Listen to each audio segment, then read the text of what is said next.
This is always exciting to see if it goes live. I think we're live. Let's go! Hello, YouTube, and welcome. How's it going? I hope you guys have had a wonderful week. Yesterday we couldn't go live because it was Labor Day in Finland. We were celebrating employment, which we don't have. So I didn't celebrate it all that much. But we did do some Finnish donuts. They are not to be mixed with kind of like the donut you know. So it's not cake dough, whatever. It's monkey. It's kind of like a. It's hard to explain, guys, but it's a different thing. Like you can Google monkey. It's kind of like this. It's kind of like a donut, but not really. So normally we have them this kind of like. We have the hole in the middle, and we coat it with sugar. And they're good. I made them myself. They turned out all right. Yeah, that's it. All right. But I celebrated that yesterday, but now it's workday. So let's get into work mode. Vatsky asks, how have you considered Creademo/Digidemo grant from AVEC? Well, I don't know what that is. Can you like link me? I don't even know what that is. That sounds like something I could look into. I've been thinking about the IGDA grant, but not sure if it's worth the effort. Feel like there's like a 0.01% chance to get the loot, so no reason to play. Yeah, Seikko, for you, like you're employed. You got income, so I don't know about you. I think it's kind of like for. I think the kind of like target audience for that grant is like students who have done a studio together. Yeah. So I have a friend, a really close dear friend of mine, who went to game development study, and he finished it. And what they did is that kind of like the last project in the school was to, finish a game or do a game project or whatever. They basically like teamed up with a bunch of people and did a virtual reality game. And they did a studio, basically. They did a company. They ran it for a couple of years, and it went under. It didn't work out. But I think like they were kind of like the target audience, So just fresh out of like college, and yeah. It's closed for the year. Creademo, Digidemo. It literally like a month ago it went off. So what is this? Konseptiavustusten hakuu. Tuotekehityshankkeisiin. Uusia luovia aloja ja kulttuuriyritysten tuotepalveluinnovaatioita. Okay. Closed for the year. All right. That's something. Yeah. There's a couple of things we could look into later on. Because we're doing about Finnish folklore and Finnish culture, there could be like grants for that. So there's kind of like these cultural funds or grants that are a thing as well. So we could take a look at those as well.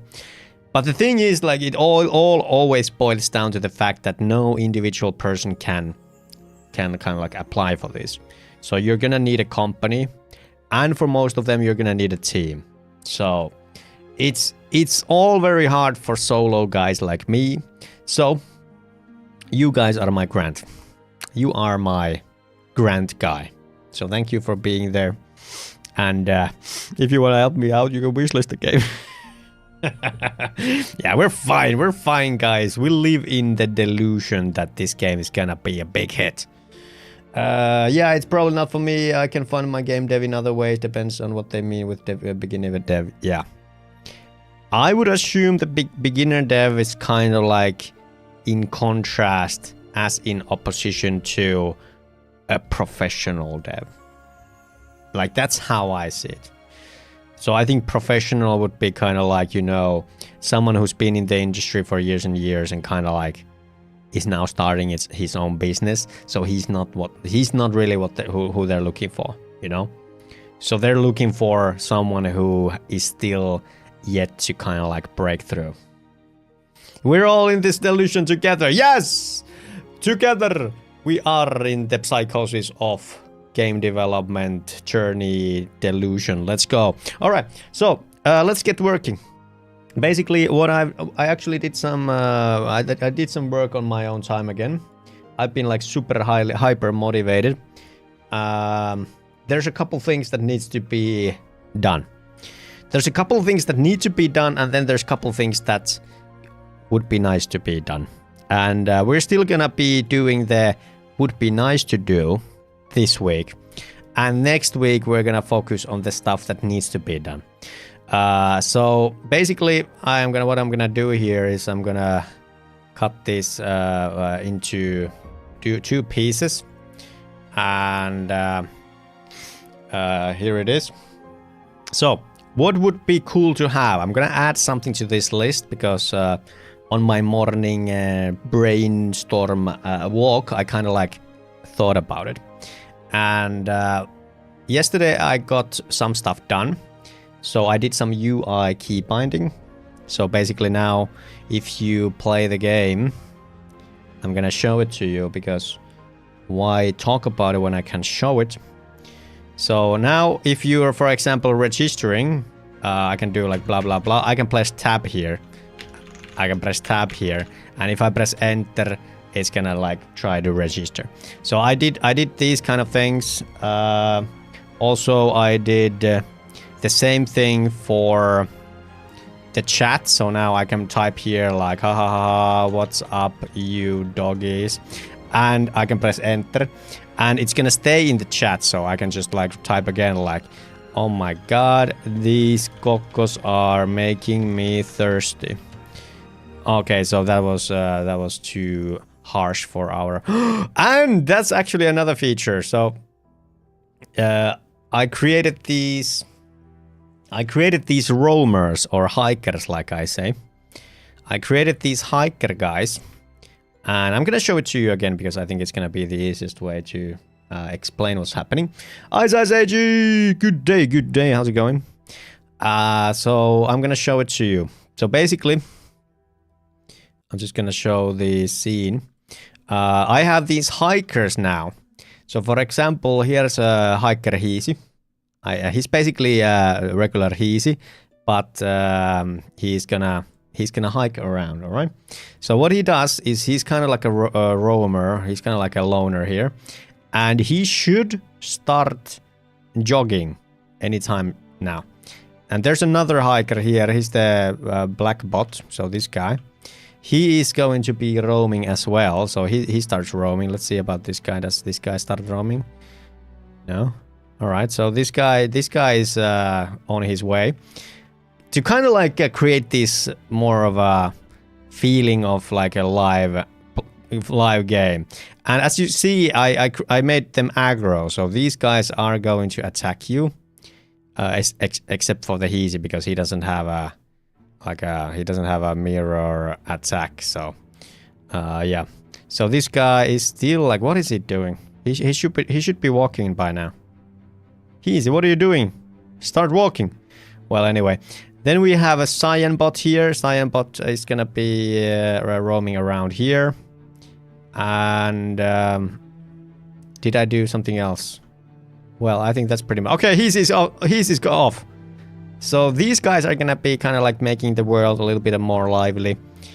So there's kind of like 3 bots just spawning fairly often after they're being killed, you know, and they're gonna be kind of like, yeah, this is me in the morning when I'm trying to like get my physical and mental health up by walking. This is me. But yeah, so I think this is like a cool minor feature, just to make it more interesting. That's something I did. Then I kind of like fixed. There were some issues with the combat, so that if you hit, for example, this guy, like you went to combat with this guy who is like right next to the wall.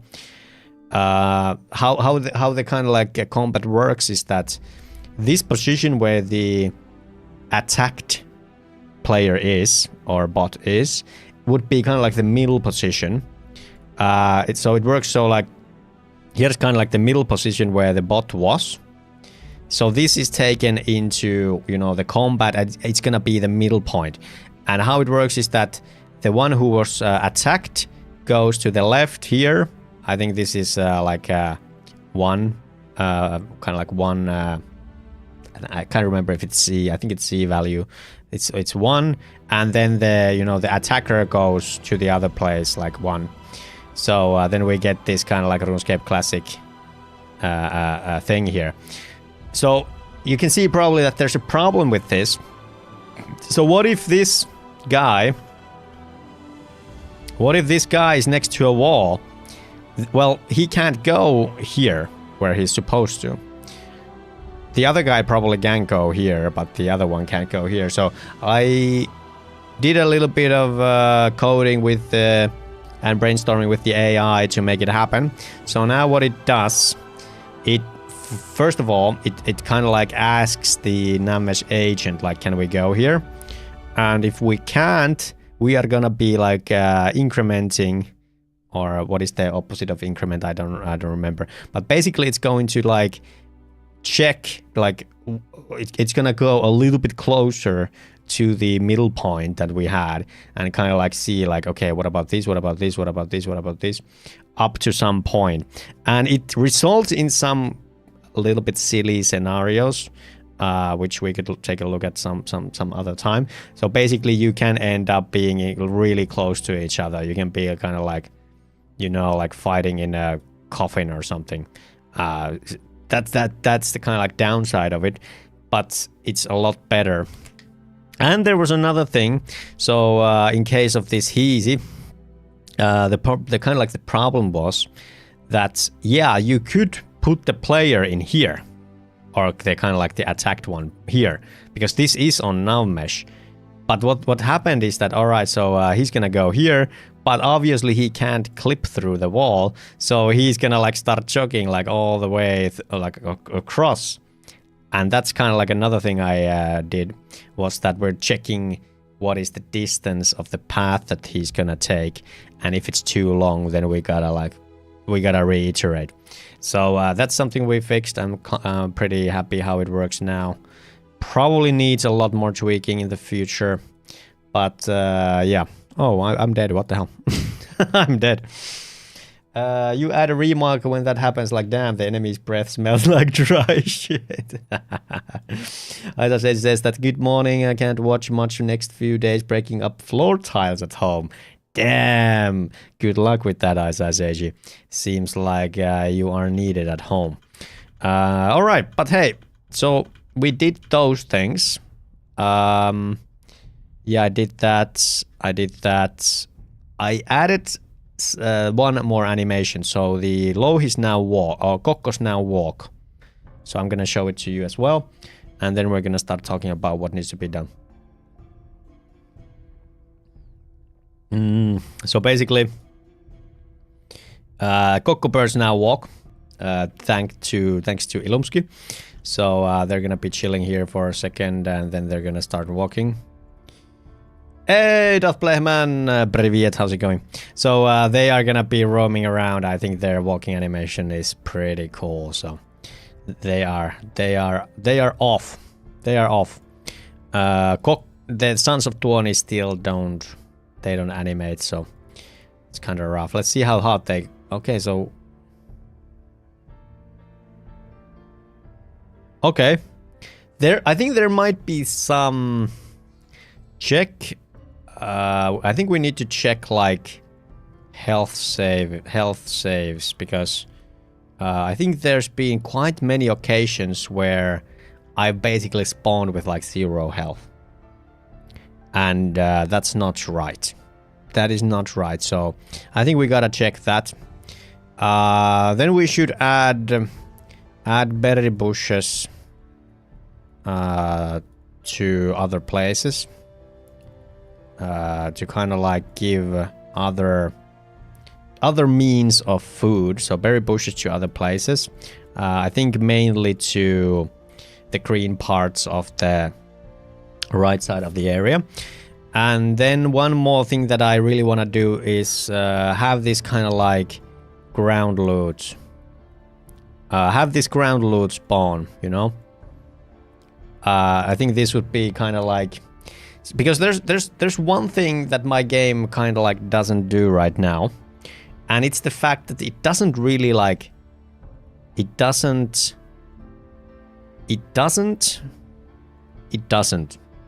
My brain stopped working. Give me a second. My game doesn't really help or reward those who explore. Yeah. Okay, so now I'm full HP. Okay, so that's good stuff. So maybe it does work. I don't know. How do we get in? Morning, kids. How's it going? Yeah, so ground loot spawns. We kind of tried to do this, but I think there's an underlying problem there. I think there's the underlying problem, and it's the fact that my game doesn't really... The items in the ground don't show for players that joined. So when the items spawn, they are like set visibility, but if somebody comes after that, they are not going to show to you. And I'm kind of like thinking, can we change that in some easy way? Hey! That is a big raid! Where's my alert? There it is. Booyah, Grandma! Ladies and gentlemen, good morning, good day, good evening. Maybe someone's living so far that it's an evening. It's 12 a.m. here in Finland, and it's shining because Booyah, Grandma is here. How's it going? Thank you for the very generous raid of 38 million people. 38 million. He is the biggest streamer in the platform, hands down, easily. Thank you so much for the follow, Bado Abi. Did I got that right? Probably not. Hey, gotta go clean up dog poop raid. What the hell? Did your dog just poop all over the place? Probably. That sounds like a dog owner life. We are a big crew. Yeah, hey, nice to meet you guys. My name is Ame, and I am creating this game called Shadows of Tuonela. Let me change my name to be Booyah Enjoyer. Alright. And yeah, this is my game.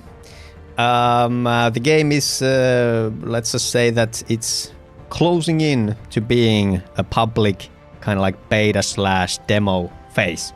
Hey, that's a lot of follows. Thank you. The Whitechapel, is that the band? Is that the band that we're talking about? And I heart funny boys. Let's go. Don't Starve aesthetic. Yeah, 100% you got that right. Thank you for all the follows. I really appreciate it. That is so kind. Yeah. Sadly, no. Hey, it was worth a shot. Hey. Konrad, nice to see you, dude. So, yeah. So the game. Let's talk about the game, all right? So, you play as this shadow, and you have been cast into kind of like this Finnish ancient hell or purgatory called Tuonela. Tuonela is kind of like this Finnish purgatory / hell place. And the game is very chill. It's meant for old school RPG enjoyers. So we're talking about like RuneScape, classic RuneScape 2.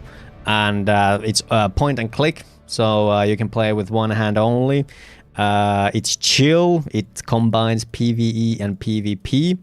And yeah, the combat is... It's basically, it's let's just say that it's taken a lot of inspiration from old school titles as well. So you're gonna be just chilling. You're gonna be chilling and vibing. You're gonna be looting. You're gonna be eating and equipping and farming stuff. And there's crafting. There's boss fights. I kind of wanna show you some of our bosses. All right.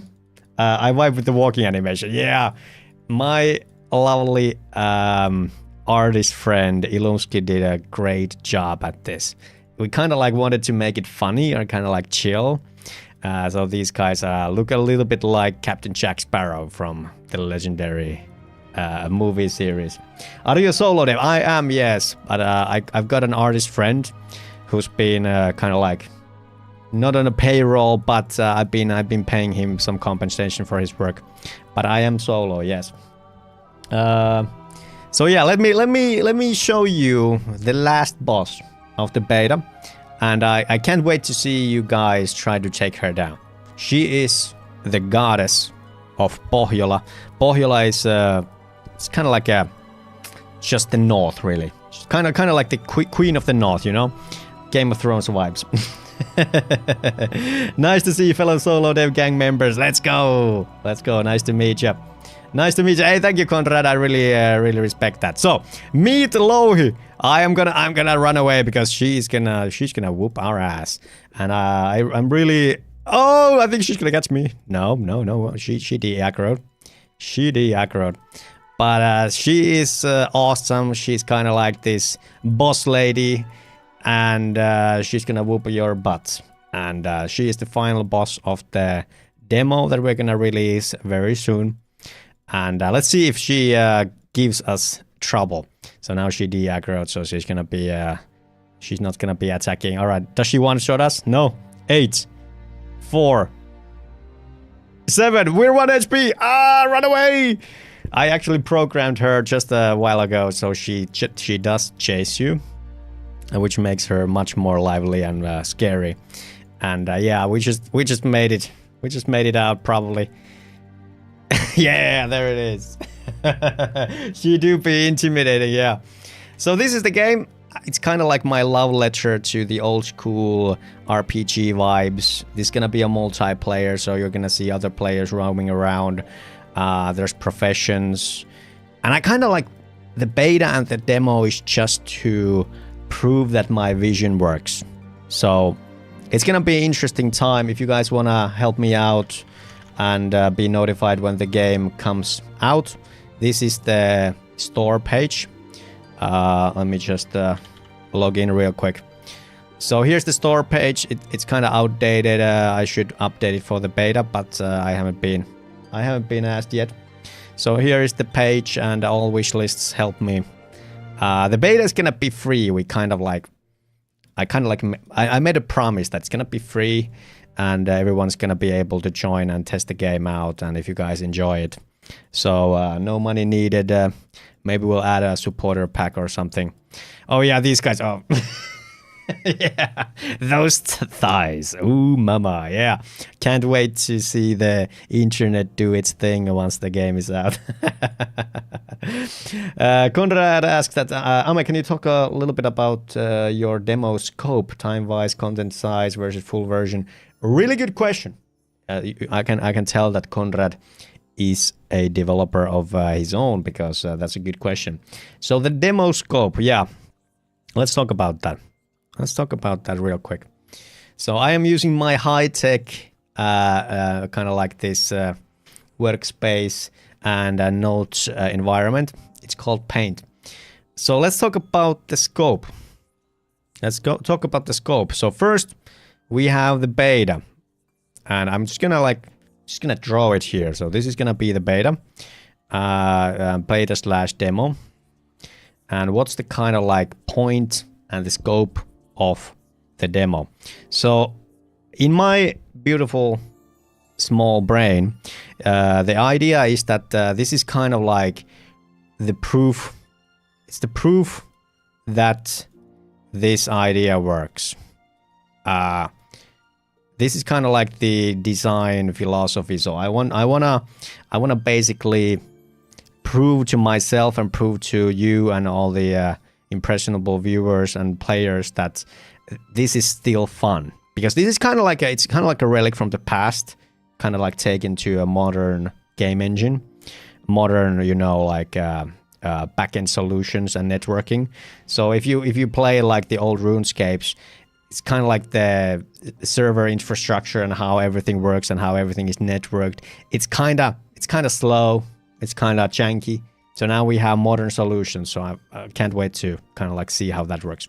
So that's kind of like the design philosophy. What's gonna happen, like what is the scope? Well, it's gonna have the gameplay loop that's gonna be like, let's just say that it's gonna be like 75% of the final gameplay loop is gonna be there. I just pulled that number out of my butt. It could be more like 50%.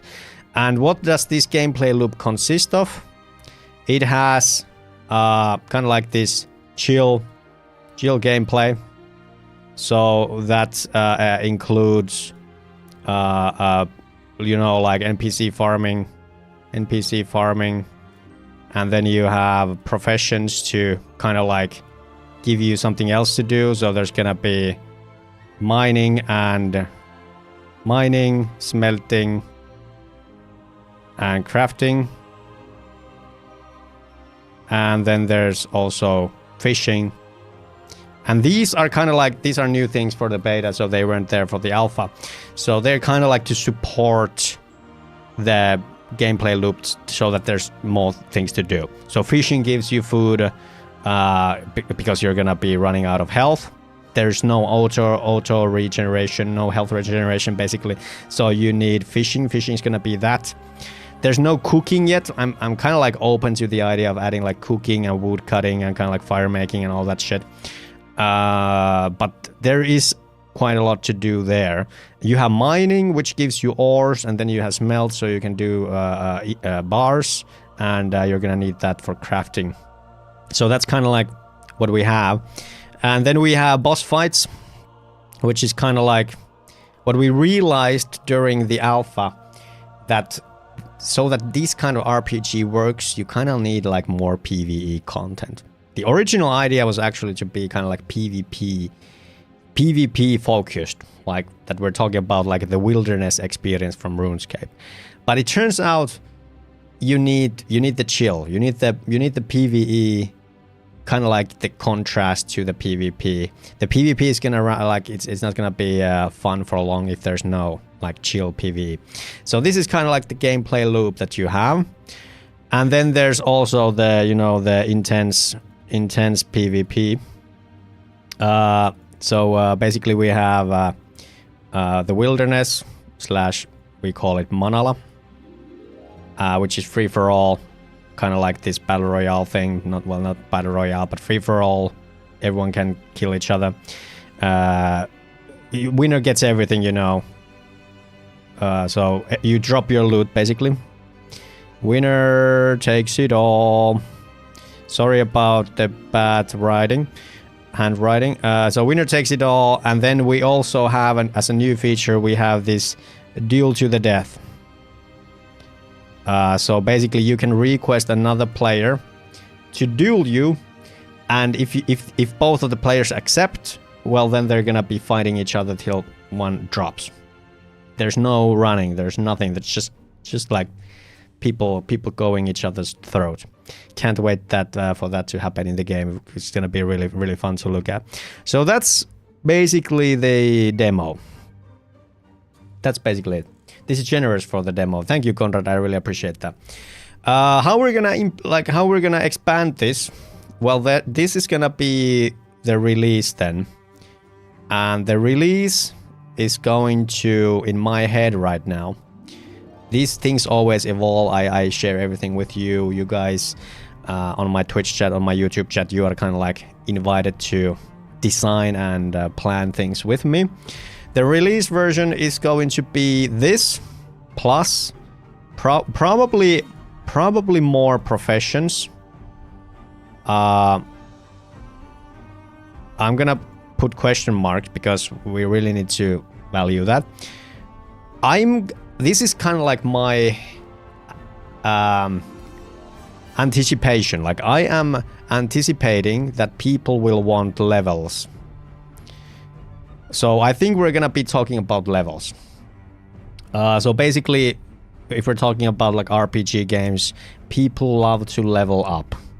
We need to be really like mindful of what we do here, because I don't wanna do, you know, like a RuneScape type level, so that you level your character up, and then that has like a lot of different systems bound to it.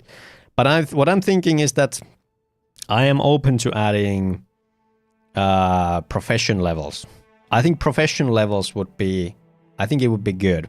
And I don't think it would kind of like jeopardize the PvP side and the kind of like integrity of PvP. I want the PvP to be as fair as we can make it fun, you know? Like the fair and the fun should kind of like go hand in hand. So we're gonna be talking about levels. Then I want, this is important to me, I want more skill expression. So right now the combat is a really RNG in the sense that how much you hit is based on your gear and luck. There's nothing else to it. And a better player might lose because of luck. That's it. So I want more skill expression, and this is gonna be something like special abilities or potions or something like that. So this is gonna be one thing that is gonna be really important to me. Let's see, is there something else I want to add for the release? Yeah, obviously we're gonna be doing more zones, more NPCs. So more zones, more NPCs. Basically, like, also a really important thing is that we kind of like need more depth as we need more width. So it's gonna be like more tiers of everything. More tiers, more to like more depth. Basically, I think we're gonna add some sort of like you can +1 your weapons. So I don't know what would that be kind of like called, but I think it's gonna be something like upgrade system or something.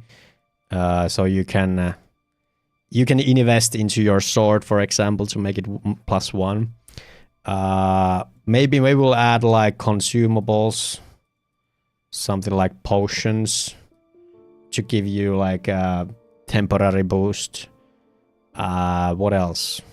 Do we have something else? Yeah, there's gonna be more bosses as well.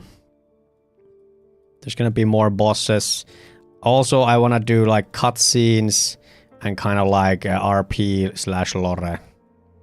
RP plus lore. So currently there's no lore in the game. But I really wanna, I do want to like tell the story, and there is a story in my mind that I wanna tell that is tied to the game. And obviously there's the sounds, so kind of like this whole sound design. We don't have any sounds yet, so the game is mute. What is the gameplay time for the demo only? Sounds like a plenty of content. Yeah, so I played the experience now. I think we played it twice this week. And we're talking about 3 hours minimum. If you're like really lucky and you're kind of like powering through, I think 3 hours. But it's kind of like open-ended, you know. So it's, you know, you can always do more, and you can always play PvP. But to kind of like kill Louhi, who is the last boss, and you know, get the best gear. I think we're gonna be talking about like 3 to 6 hours, and that's kind of optimistic. So it doesn't take into account if you get ganked along the way, or if you're kind of like having bad luck or whatever. So I think it's gonna be something. Do you have a game design document? Yeah, but it's kind of outdated. it's kind of outdated. I'm using Ableton for making soundtracks and sound design. I would recommend Ableton. Let's check what that is. Ableton. Ohjelmistoketju. Creative tools for music makers. Try Ableton for free. All right, cool. So what is it? What is it? Is it like what is it? So it's basically like you're making your music. 3 to 6 hours sounds feasible. Yeah, it's gonna be free, so that's kind of like the bottom line, is that I want people to get to test the game out and kind of like spread the word, probably. and have fun with it. I'm not trying to do a new RuneScape. I don't know if I'm ever gonna try to do a new RuneScape, because I think the monetization has to be subscription, or then I need to crank up the kind of like the one-time payment like to high heavens. If I were to do like that kind of like life simulator game, I don't want to do an MMO necessarily, but I do want to create a multiplayer RPG. As I said, if Tuonela is a place where all souls, good and bad, end up, does that make it a fairer afterlife than those that separate people based on morality, or does the lack of distinction make it more unsettling? Interesting philosophy. I like Ice Age's way of thinking about things. So if all souls, good and bad, end up, I don't know. Is that true though? Is Tuonela, is it a place where every soul ends up in? I don't know. Maybe we need to talk about that first before we can go to your questions. I haven't thought about it. Basically, okay, so if you guys want to know about my lore of Shadows of Tuonela, it's basically like the players, the shadows, are all the same person. So this is a little bit of a spoiler, but I'm gonna talk about it. All right, it's a little bit of a spoiler, but it's not like this is gonna go viral or something. So kind of like the lore is that we have a Tuonela, and it is basically like hell or purgatory, however you wanna see it. Doesn't matter to me that much. And we have our main character, who is Väinämöinen. He is the protagonist of Finnish epic Kalevala, and he's this kind of like a guy who's the hero, and he's chasing love. He's chasing a lot of things in the Kalevala. I haven't read the original one, so sue me. But basically, he has fallen. He has fallen, and he has gone to his personal hell or purgatory. And all the players in this game are him. Everyone's him, kind of like different versions, maybe different timelines, maybe different circumstances, maybe it's all in his head. But the point is that it's all him. It's all different versions of him, basically. That's why they all look the same. And they are there to kind of like amuse Tuoni. Tuoni is this mysterious god of hell. So this is Tuoni. He is the final boss of the game. He's not in the game yet, but he is kind of like here. So to kind of rule the Tuonela, he is kind of like checking who is the strongest, who is the best Väinämöinen, who's the best shadow. And there's gonna be in the final game, there's gonna be multiple endings. And there's gonna be kind of like the worst ending, where you just end up back in the Tuonela. So you try to escape, and you end up here again. That's kind of like the worst ending. And then there's gonna be a good ending if you do what I want people to do, which is probably gonna be play PvP. And then you're gonna get the good ending, which is gonna be that you find love. You're kind of like, I think maybe you take a boat or something, and you're gonna get kind of like the love ending. Aino is going to like pick you up, and then if you make through, you're still gonna end up here, but it's kind of like maybe you'll get a title or a cloak or something like that, you know. So that's the kind of like the simple lore. It's not gonna be super in depth or deep, because it's you know, it's kind of like this open-ended game. but I love the idea that there's, you know, some sort of closure and some sort of like reason for the world to exist. And yeah, there it is. I kind of spoil it for you, but I think it's gonna change along the way, and we're gonna kind of like, you know, make it interesting. Multiple endings is good in a game. Cool, my jam. So Conrad, what are you working on? Nice to meet you, dude. And where are you from? We will forget before the release, yeah. And it's not like it's super important for majority of the players, but for those who care, I think they will appreciate it. Yeah. All right. So I am based in Denmark, but I'm Polish. Wait. So which way is it? Like, you're based in so you're Polish, but you live in Denmark. Is that? Yeah. Is that how it is? Yeah, moved to study. All right. How do you like Denmark? I've been to Copenhagen for a week, and I really liked my stay. I did like my stay. All right, so that was the scope. So we got a couple of things that would be cool to have. Check health, that's something we gotta check out. Berry bushes to other places. Ground loot. I think the ground loot is gonna be something that I wanna do. Let's start with that.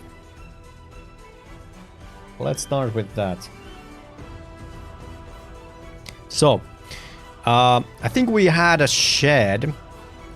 We kind of like did these 3D mock-ups of 3D buildings. So I think we could do kind of like this shed. This is gonna be our silly shed. And I think I'm gonna scale it down. I think we can scale it down, right? Let's make it a little bit smaller. And this is gonna be one place where things can spawn. So it's just gonna be this poor man's shed, and we're gonna add something in here. So let's see. So yeah, we actually have an Easter egg spawn here. Let's do this. Yeah, I'm gonna be adding these transforms into the scene. So for example, this is gonna be here. Is it underground? Yeah, it is. Let's put it there. That should be better. And something around there. So this is gonna be, let's rename it ground loot shed. Let's do another one of these, and also let's put this in a better place. So shed building is gonna be at Tori Parents. I kind of want to have another place, maybe like 3 places in the map where there's stuff spawning. So that's gonna be one of them. Then let's do another one, ground loot. Let's do one in the desert. Ground loot desert. Because one thing that my game doesn't really do yet is, you know, like give value or give prize to the one who looks for, you know, is looking for something. So what I'm thinking is maybe we'll add like a one over here. Could be here at the end as well. Let's put it there at the end to kind of like give something for those who seek. And then do one more. This is gonna be ground loot. Let's do 2 more. So there's gonna be one at Manala. This is kind of like, this is gonna be for someone who comes this far. It's gonna be like here. Maybe we'll give it a special texture. And then one more, which is gonna be at the final boss. So if you're like feeling super bold, you can come and pick this up. You can come and pick this up if you're feeling really bold. And this is gonna be ground loot Louhi. Alright. Yeah, exactly, Conrad, exactly. And Denmark is great. I'm working to Hemomancer, rhythm game, RPG, roguelike, also big project. Hey, that's cool. So yeah, is it your? It's not your own though, is it? Or is it your own? Sounds like you're working for a company. Okay, so we have 4 places now. Now we kind of like need to add the logic, so let's go ahead and go to inventory manager, dropped item container. Oh, you can do that. Ground loot pairs. Let's have a look at how that works. So if we go into inventory manager, we have this dropped ground loot pairs. What is this? Transform, loot spawn, transform, and loot. Yeah, okay, so that's fair. Am I using this anywhere? New list. We are doing a spawn on the ground. So this happens when the server is started. Faces of the past keep calling me to come back home. No, it's my own as a solo dev. Oh, cool! So now I'm watching you and learning. Let's go, Conrad! Hey, I'm gonna drop you a follow. So maybe we can catch up at some point. Cool stuff. Rhythm game. Used to love the crap out of Guitar Hero back in the day. Is it anything like that? If you have a Steam page, you can post it as well, and we'll take a look. So we're doing this, and this would work. I'm kind of like just torn because we're gonna respawn it. So basically what we do here is we do drop data, and we're gonna do this. The faces of the past keep calling me to come back home. Maybe we'll do like a ground load thing here. Smiling back at me. Spawn on the ground. Let's see if we could come up with this. Hey Lumsky, good day. Hey Lumsky, I added your beautiful Coco walk animations. They're gonna be roaming around now. So thank you, Ilomsky, for doing that. Yeah, I'm just gonna show what we have. Ilomsky is our wonderful artist, and here are the Cocos now. The Coco birds are gonna be roaming around in after they've been chilling for a little while. So there they go. There they go. It's there might be a little hiccup there at the end. I think it's kind of like doing that twitch, but it's alright. It's alright. Definitely improvements. Damn, but they look cool. They look cool. They are awesome. I added a couple of other things. There's roaming mobs now. So I put this black shadow guy. He's gonna be roaming around the desert. Then there's the Heezy guy who's gonna be... It's kind of like a scout. He's gonna be scouting this kind of area. And then there's the Cyan shadow here, kind of like roaming. And these guys are gonna aggro you. So it's gonna be... They might gank your ass if you are kind of like low HP and you're kind of like, you know, taking it easy. So these guys can gank you. Now I'm thinking of adding ground loot. So there's gonna be kind of like these recurring, respawning ground loot. The pace is a little slow for their velocity. Yeah, we can tweak everything. We can tweak everything. The Tuonis don't really have any animations yet, so it's maybe more important, but yep. Ours is looking cool. I mentioned Don't Starve Vibe. Yeah, that was our main reference. Main inspiration for the art. How's Ilumski doing? And nice to meet you, Conrad, one more time. Alright, so if we do this, let's see if I could like add kind of like add a field here. Let's see if we do this. So basically we're gonna go ahead and add a new field here, and this is gonna be, it's not gonna be communistic, but it's gonna be bool is recurring, and this is gonna be false by default. So basically what I wanna do here is we're gonna spawn it like we always do. We're gonna spawn it like we always do. And we're gonna do this as well. But I think we're gonna do a new one. So basically, let's add a new field here. It's gonna be like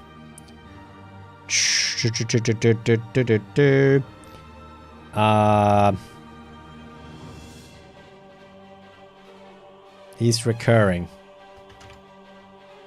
Yeah. So let's try that. We're gonna add a new field here.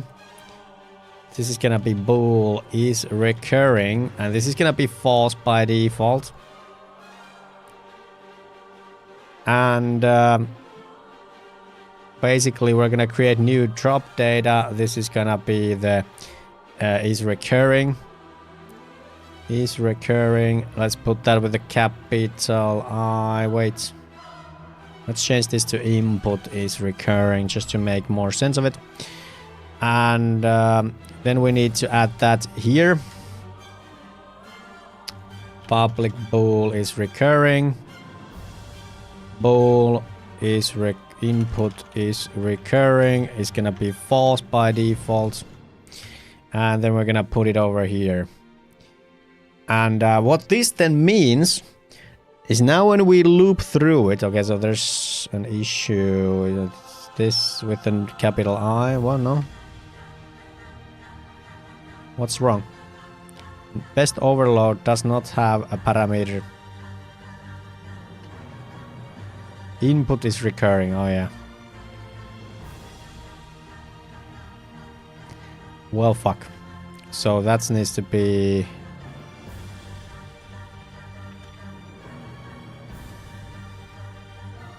Alright.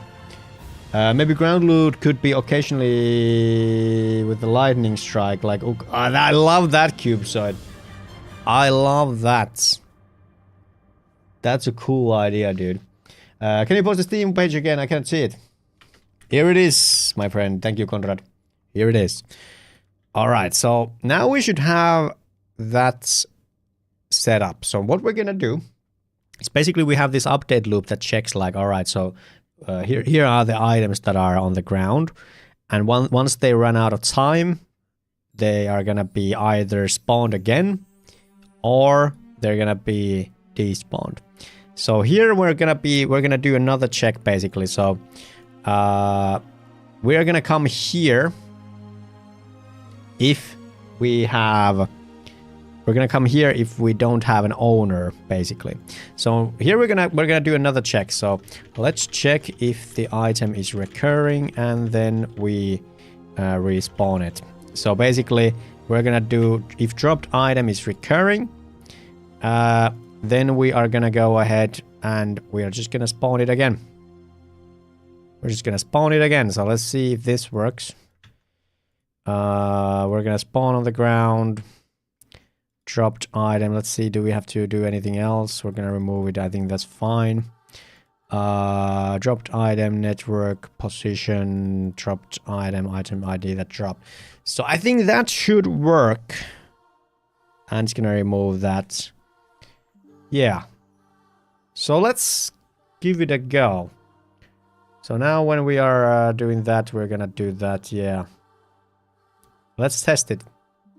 Let's test it out. I think this could work. So basically we need to do these ground loot pairs. And we kind of like need to think what we are going to drop as well.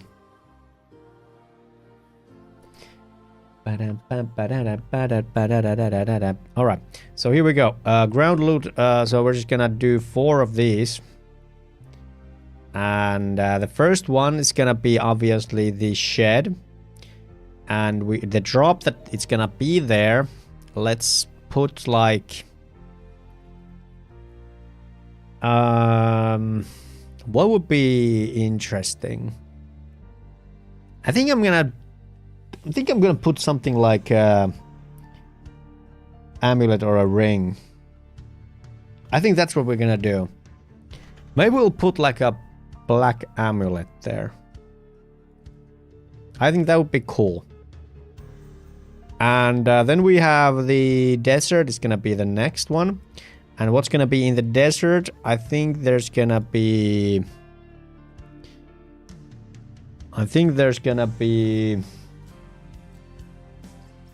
Would green sword be too OP if it was there?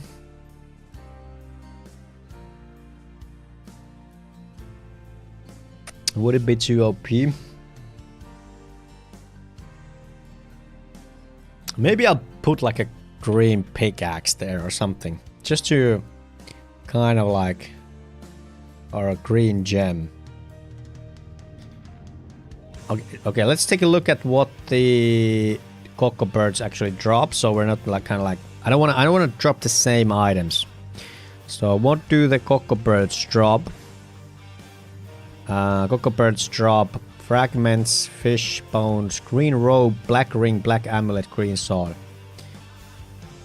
Green robe, green sword, and black ring, black amulet. Okay. Okay, so we could drop the green pickaxe, yeah. Let's drop the green pickaxe. I think that's... Or green gem. Let's make it green gem. I think that's pretty cool. And next we're gonna do the Manala. So this is obviously a difficult place. It's gonna be deep inside the wilderness. So what I'm gonna give that, I think we're gonna give it... it could be something pretty cool.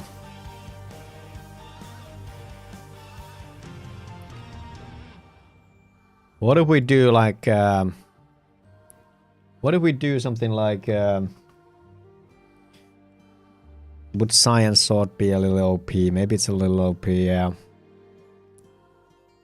Maybe it's a little OP, don't you guys think? Cyan something. Cyan Amulet is too strong. Cyan Ingot would be kind of something. Cyan Ore, Cyan Pickaxe. Maybe a Cyan Trident. Maybe a Cyan Trident could be there. So you can fish. Yeah. Maybe something like that. And then we have finally Louhi. So I think it's kind of like lore accurate. Louhi drops something like an amulet or a ring. I think she's gonna drop a ring. So she's gonna have like Cyan ring lying around. That's too strong. Let's do green ring. Green ring, should that be...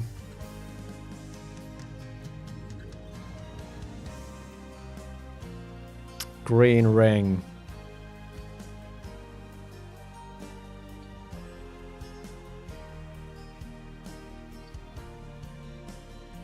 Let's put green ring. I don't want it to be too strong, but I think that's pretty good still. Alright. So that's pretty much it. Let's see if these work. And how we're gonna test that out is we're gonna reduce the cooldown of the respawn. So basically I think what we use here is the global settings, item despawn in seconds. So it's 30 seconds. I think we can live with that. Alright. So I'm gonna build. And we're gonna host on the other. We're gonna host and build and see if we see the stuff. Obviously, I'm pretty sure this is gonna work for the self-host, but the point is that does it work for other clients? It's always the multiplayer. Always the multiplayer aspects. It's kind of like biting me in the butt. Alright, here we go. So we are building.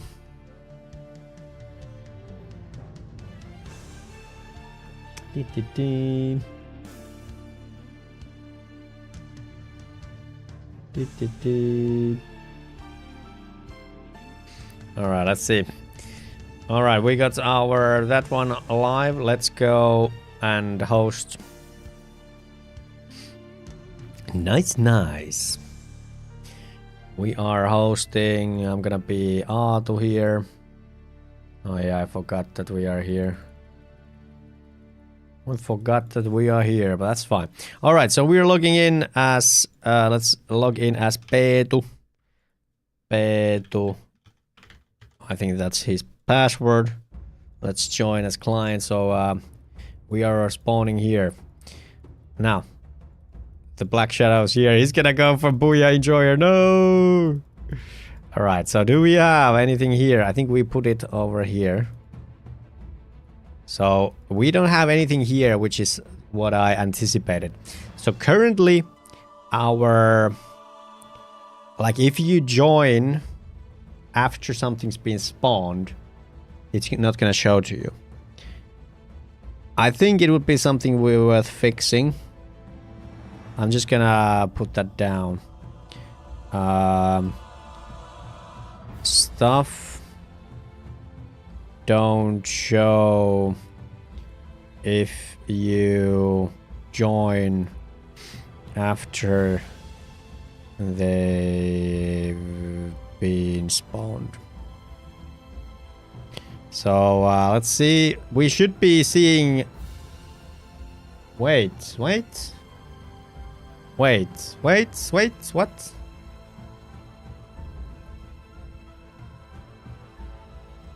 what? Okay, apparently we have quite a bit of gear on our on us. Wait, what? There was a black robe and a boot. Wait, what? All right, let's take a look at the items on the ground. Do we have any? I'm not seeing any stuff on the ground on the server. There's nothing here. Excusez-moi. Excusez-moi, what's going on? So it seems like... It seems like it's not working.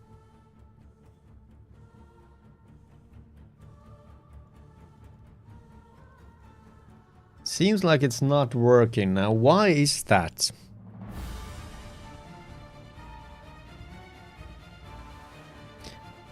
Why is that? So we have the inventory manager here. And it has the transforms. Nothing is just here. So what did I get wrong? Something went wrong. All right, let's think about this. So basically when we are starting, if we're not server, we're returning. So the server's gonna does this work though? Will this ever get called?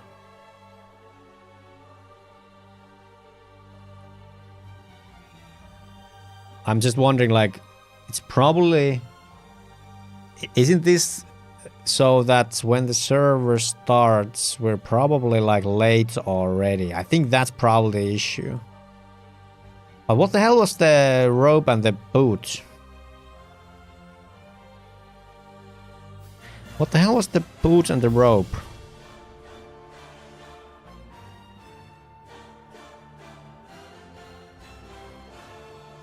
I'm confused. I wonder if we have a logic problem. Alright, so I think that might be the problem. I think we're just gonna, like, change this name to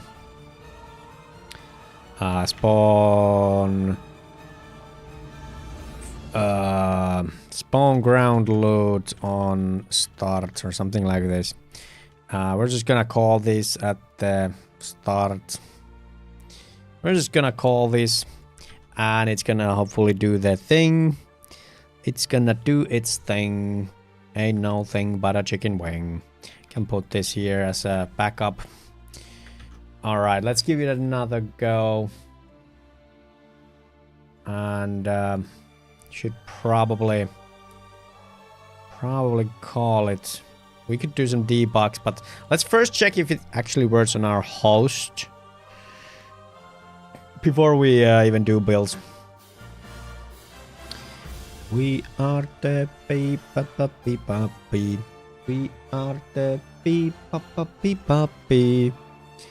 But hey, how you guys been? Hey, Electro's here. I was just wondering, like, the chat's been so quiet. I'm crying here. And there comes Electro to save my butts. How's Electro?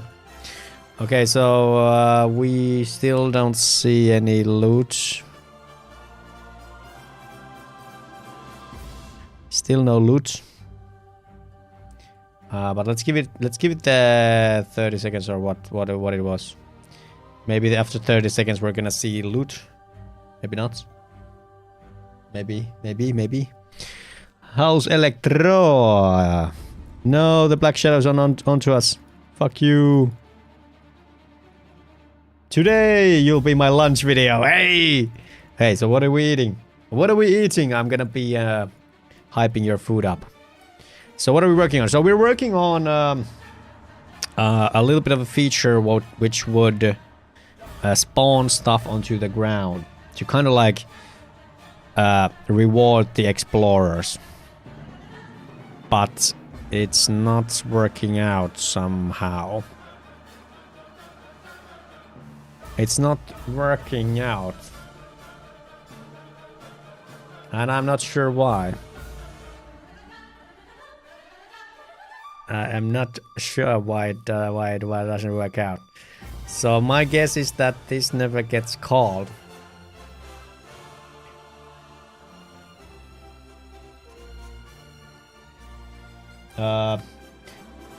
Pasta / vegetables with carrot soup. Hey, not bad. I can enjoy good carrot soup. Spawn ground loot on the start. So we're doing null and true. That should work, right? It should go here and be like, all right, so it is recurring. And then it's gonna create this, and then this is gonna be like, all right, so it's actually true. And then when we run through it, we're gonna be like, all right, so was it true? And it was, then we're gonna spawn it again. So that's the problem. So the only thing I can make sense of it is that this never gets called. This never gets called, or it doesn't get called in like right moment. Yeah, how do I make sure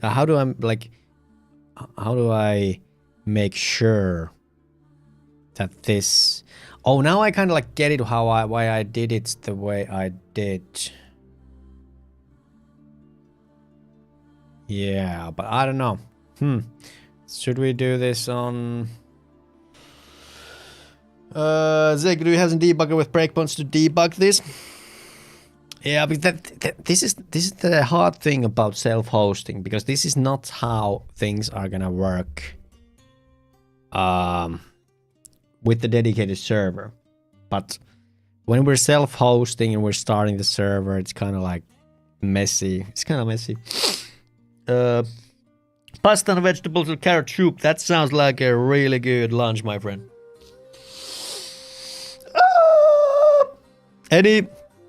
Any weekend plans, my friend?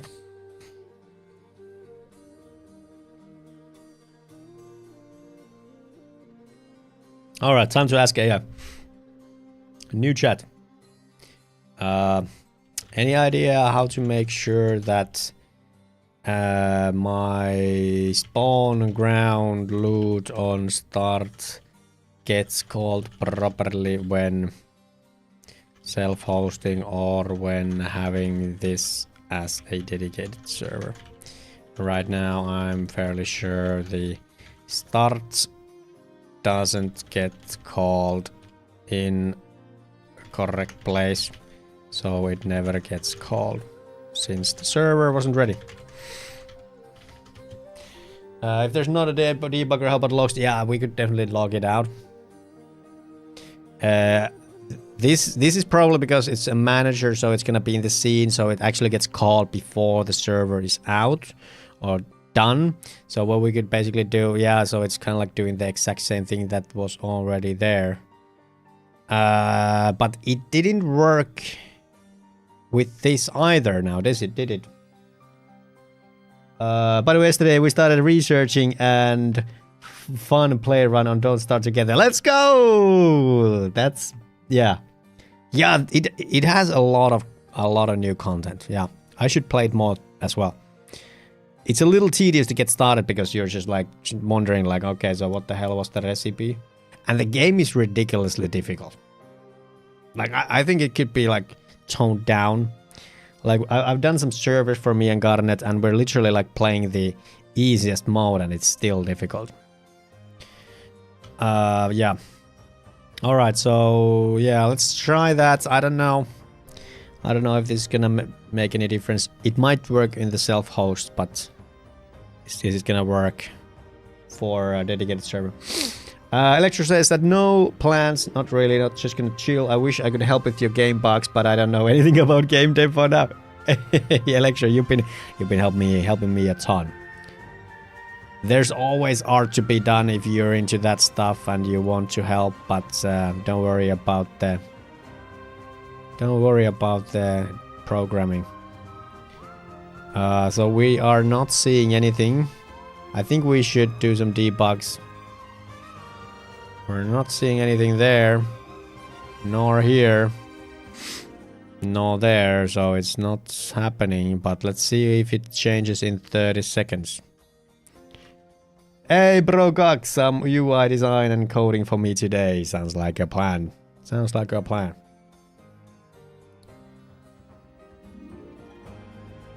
Yeah, it took some googling already how to get the basics of farming even worked out. Yeah, it is ridiculously difficult game. I would argue that it's quite too difficult. What the hell? Okay, so we had some clipping there. Okay, so that's not right. So yeah, it's still definitely not working. All right, let's debug. Let's add some debug logs.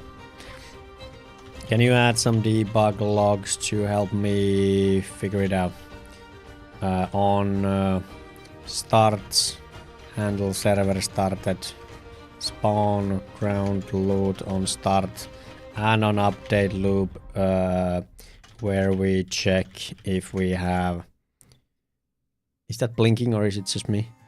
Where we check if we have the drop data recurring. I'm not gonna write any single line of code. No, I'm just lazy. I've been looking for some fancy art stuff for Unity, like height, fog, and lightning, and the toon shader stuff with outlines for 3D assets. I wish I had a complete weekend any point soon to sit down and test if I could fit this. Oh, you're just awesome, dude. You're just awesome. I really appreciate that. All right, so we are adding a bunch of debugs. I am paying for a Copilot, $10 a month to do it, so I'm gonna be using it. By the way, we've had a little bit of a conversation about this with you and with the community, and I've talked about this with Ilomski. But why do you guys think people think it's 100% okay to use AI when coding, but when you do art or sounds or whatever, it becomes frowned upon? Like, why do you guys think that is? Like, I don't wanna stir any drama or like any emotional response, but I just wanna like kind of like make the sense of it. I wonder why like code isn't as pure, or why code isn't, you know, like valued so high. Because it seems like nobody really cares. Maybe host player could call it after it spawns.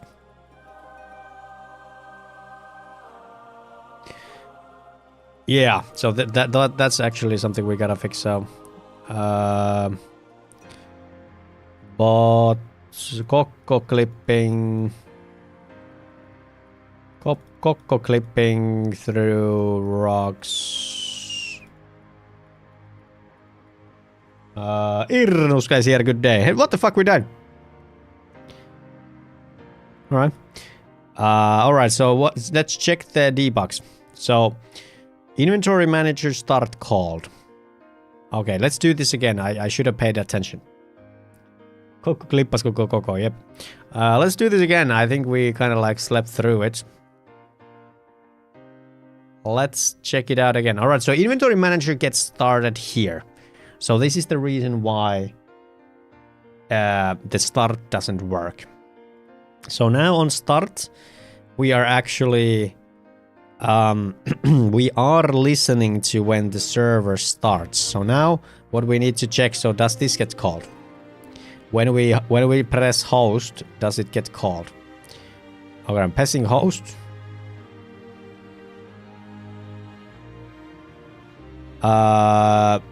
I think we're not. I don't think we are calling it, yeah. So we should get server started called. So there's a couple of things here. One would be that maybe we didn't get past this. Or this didn't get called. There's two things that could happen. So let's take a look at the two scenarios. So first of them is that let's do like log yeah, let's do that. Inventory manager is server. So now we're gonna know if this happened. And can we like go here? No, I don't think so. Okay. Most codes are just copied anyway, so maybe that's why. But I think you could make the same opinion. Like, I think you could make the same point for art as well. Like it's not like all art is original. Like, I would argue that most art isn't original. That's a really good question, says Ilumski. Is code looked at something like as an art form as much as the other two? Yeah. Like, why is it so different? That's kind of like... I'm not trying to, you know, like start any drama. I'm just like trying to understand. Alright, so I think we're not getting through. I don't think we're getting through it. Yeah, we didn't get the debug, did we? So we're never coming here. Is it because the network manager isn't... Yeah, so I think we're gonna get rid of this for now. Let's get rid of that. Maybe the network manager isn't ready at that point. Maybe that's the reason. Maybe I'm like completely out of. If coding was an art form where you could have ownership for something, then it would be different. That's actually a really good point. So Barogox is actually has a solid point there. You can't really own code. Yeah. It's not like you have an ownership to the code. I guess in some way you have, but not really. So I think that's actually a really good point. And I think artists have been kind of like fighting for the copyrights and ownerships to their work like since the dawn of time. In my opinion, if you program with code, you still get to code. Your programming job turns more into a prompt/programming.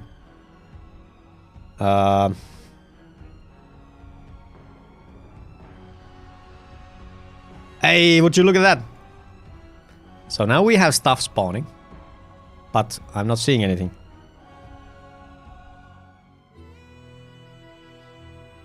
They are falling through the ground, aren't they? Yeah. Hey, one of them is there. Woo! Trident is there. And the ring is there. The other two are falling. Falling. Let's see what happens when they respawn. Are they gonna fall again? I think they should be appearing somewhere here. Always been this way anyway with Stack Overflow. If you just use AI for art, you're just using a program that's stealing people's content for training. Artists are getting less demand because people would rather use AI, and that's about it. But that applies 100% to coding as well, doesn't it?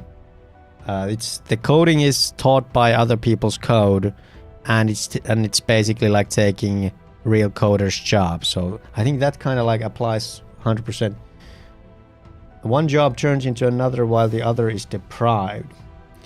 Using AI art for self-learning is okay-ish, but sharing is bad. Yeah.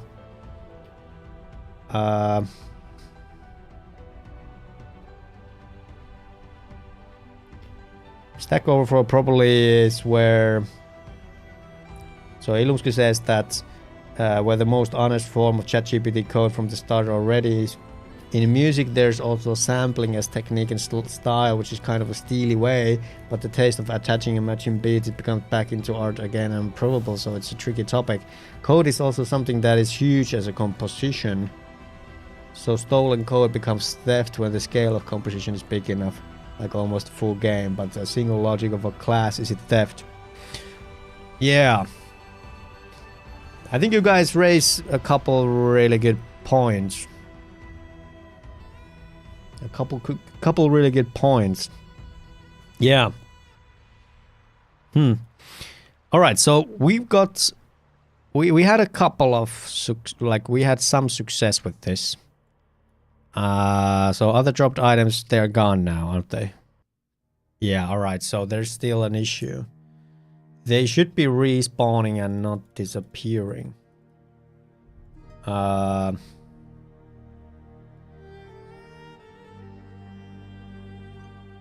Checking recurring status, true.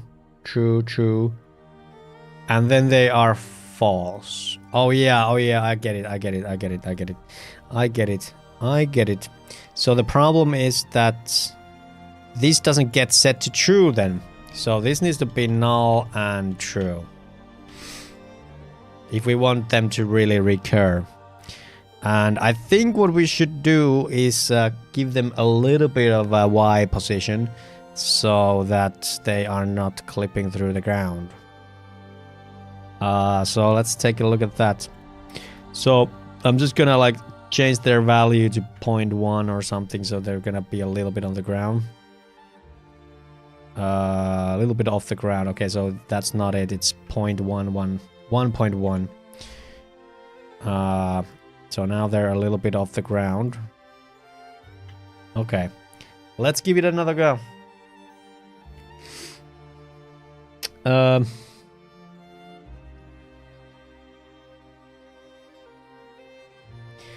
I would argue that the difference between code and art is the fact that art is so personal. Like I think it's actually like an emotional response. That's the way I see it. I think if you like start to kind of like compare the two, I think you're gonna end up in kind of like this hypocritical position. Like you're trying to like explain how art is so special. I think it literally like becomes a thing that they are literally almost the same, and the only difference is that nobody gets like emotional about looking code, but people can get like emotionally invested in art. So you could argue that kind of like good art is kind of like a value in itself. And I think like writing code isn't different than writing book. I don't think there's anything different than, you know, like writing code or writing a book or writing a recipe. It's the same. And I don't think anyone really cares if you steal a page, like what Ilomski says, that if someone steals a page out of your book, nobody's probably gonna care really. They're gonna like wonder what the hell you're doing. It's more of the book as the whole, because I think written word can touch you, and it is art. But if you're stealing like one page from a book, it doesn't really steal the whole story or anything like that. It's just gonna look silly because it's a book from it's a page from another book, you know. Yeah, I see. I get very emotional when I see my own code. Quote ad.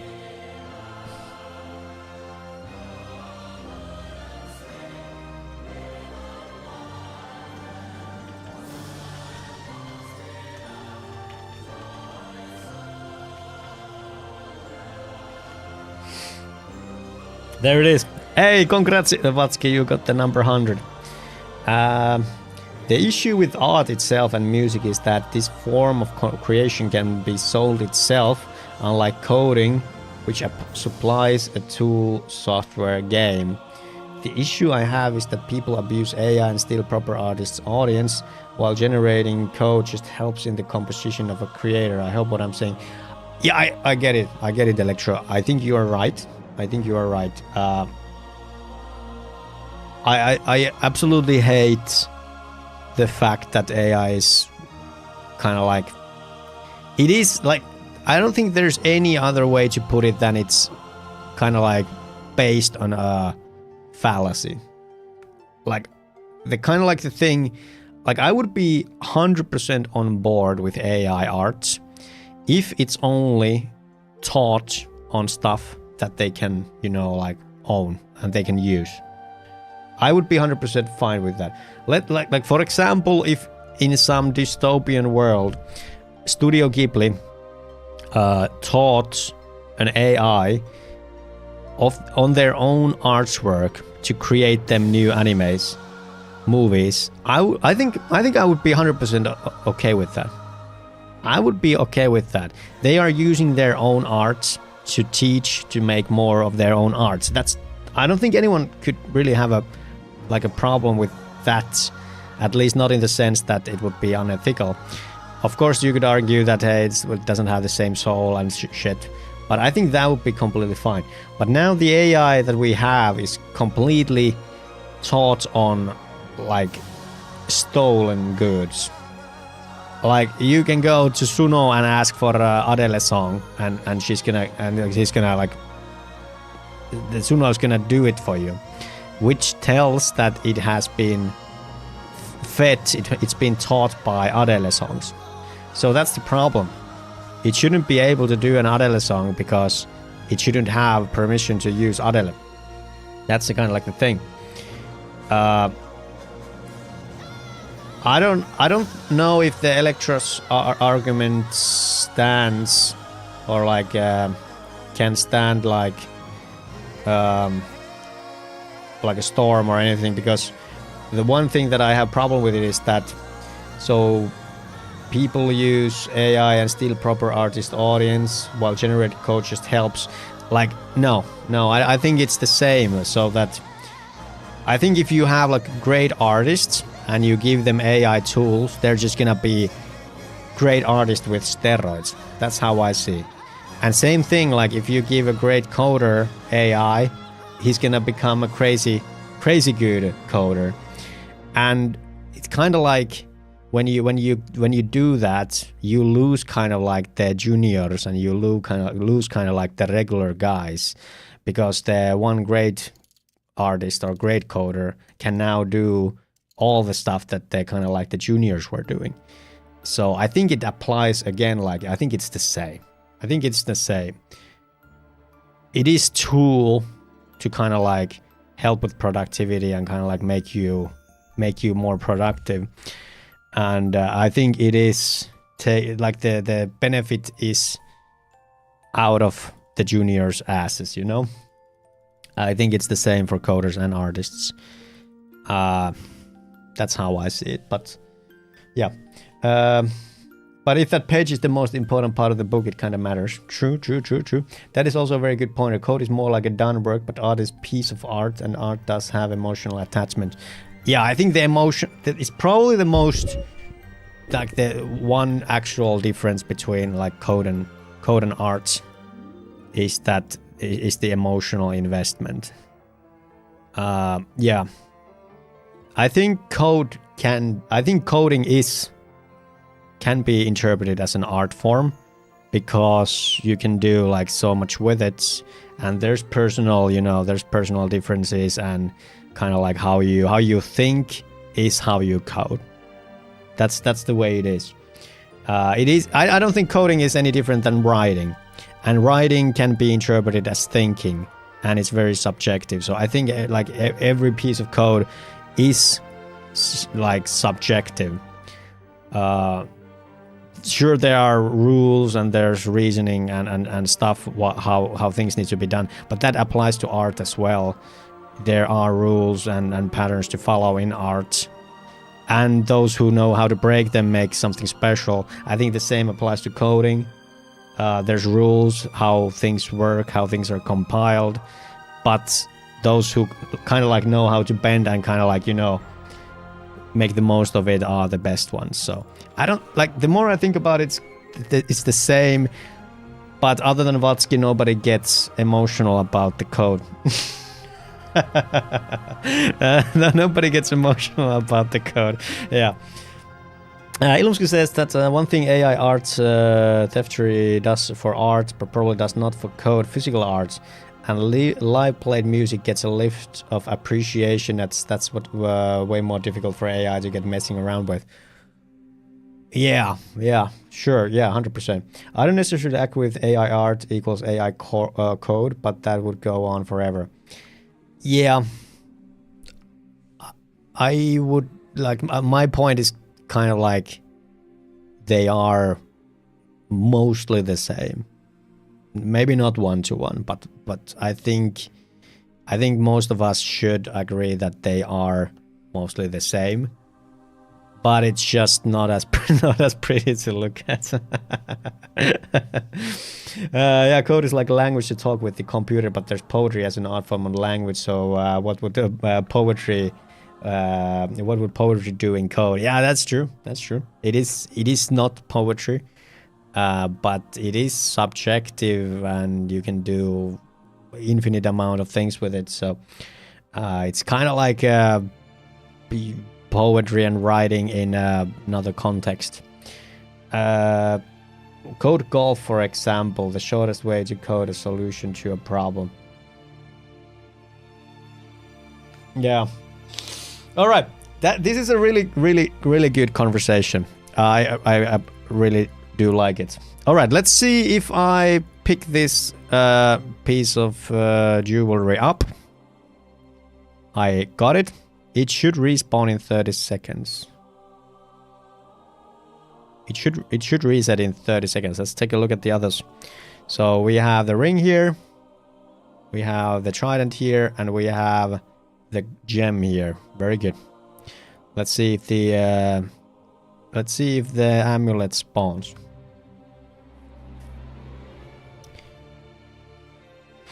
Let's see if it spawns.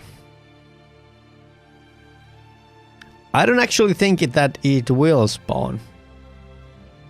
Yeah. I don't think it will spawn. I don't think we added that logic. Yeah, it's probably not gonna spawn, isn't it? Yeah. If code is not art, are demos and demo scenes not arts? There are lots of demos made purely by code, but they output graphics and sounds.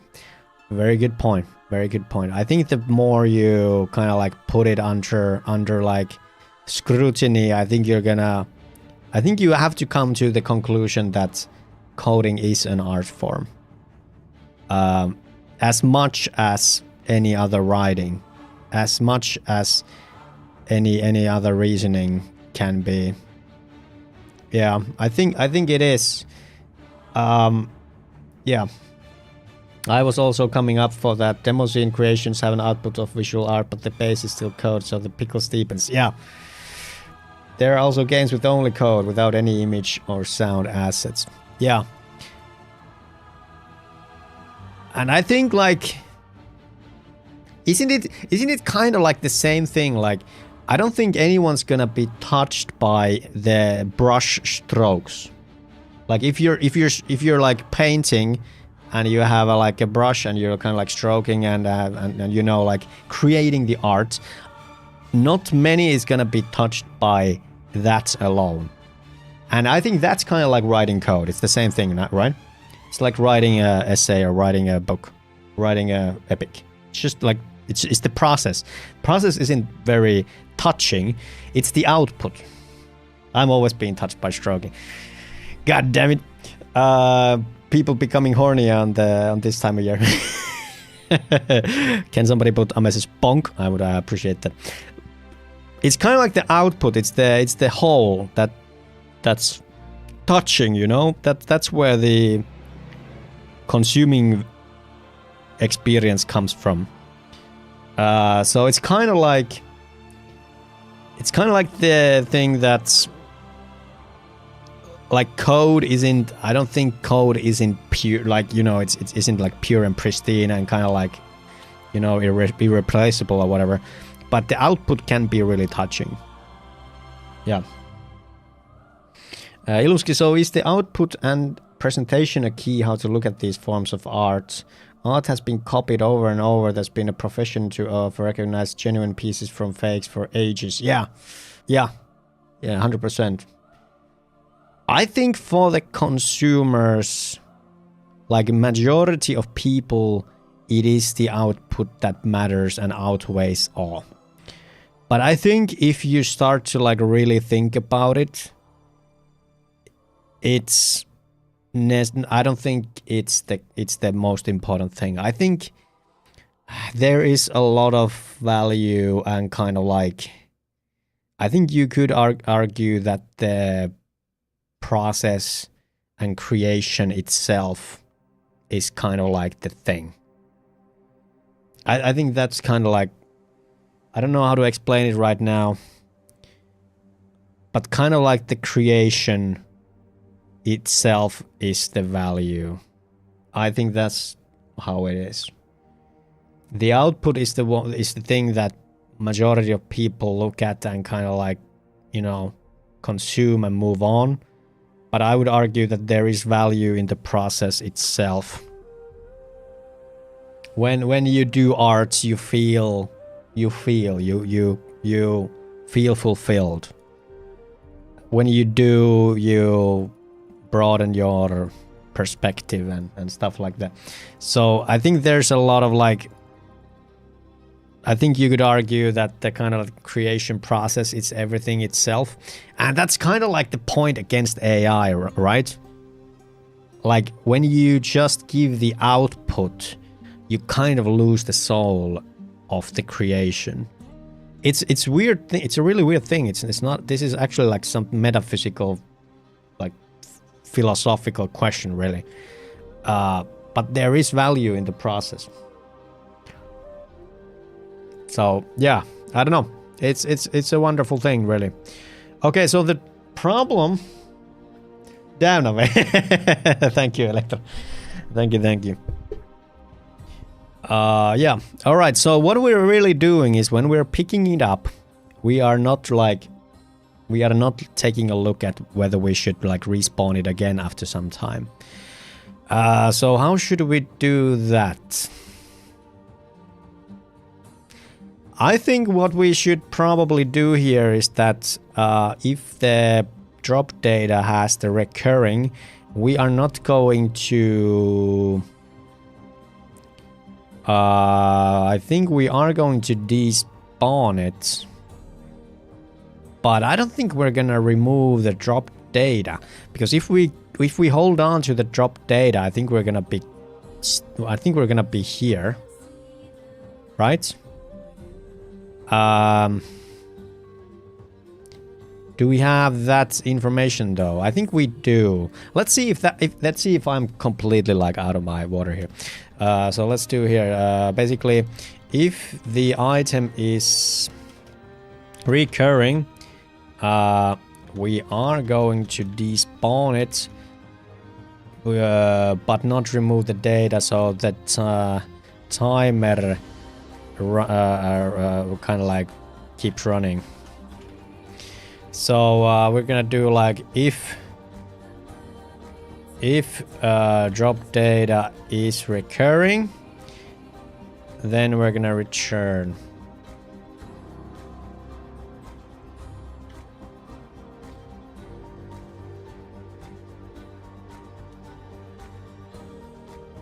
Let's see. So now we're gonna despawn it. We're gonna add it to the player, but we're not going to. We're not gonna remove it from the list. And if we don't remove it from the list, I believe we are going to be looping through this, and we're gonna be spawning it again. I think that works. I think that'll work. There might be an issue about this, like if you pick up the item at its kind of like end cycle, that you actually like end up seeing it spawn again like really soon. But I don't think that's a huge issue, especially if we like make the spawn time long. Let's see if this works. For creators, the adaptation is also part of the evolved market. Physical painters and drawers probably got a little bit shook and frowned digital artists back in the day too. 100%, yeah. There's no question in my mind that there's a lot of people living right now who don't think digital art is real art. Because the friction of creating the art has kind of like, it's been greatly lessened. There's no doubt in my mind. All right, let's we looted that. Let's see if it comes back. It should spawn in sub 30 second. Okay, so we got a non-ref, so there it is. There it is. So let's see here. Where do we get the problem? So we are trying to. Yeah, we're trying to get this one. Fuck. We're trying to get that one. So this one doesn't exist anymore. It's been deleted because we despawned it. So is there something we can do for that? So if we despawn it.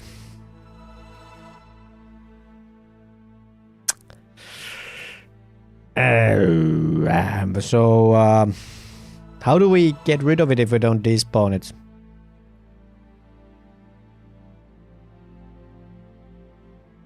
Alright, so I think what we gotta do, I think we need to surpass these with a little bit of extra logic once more.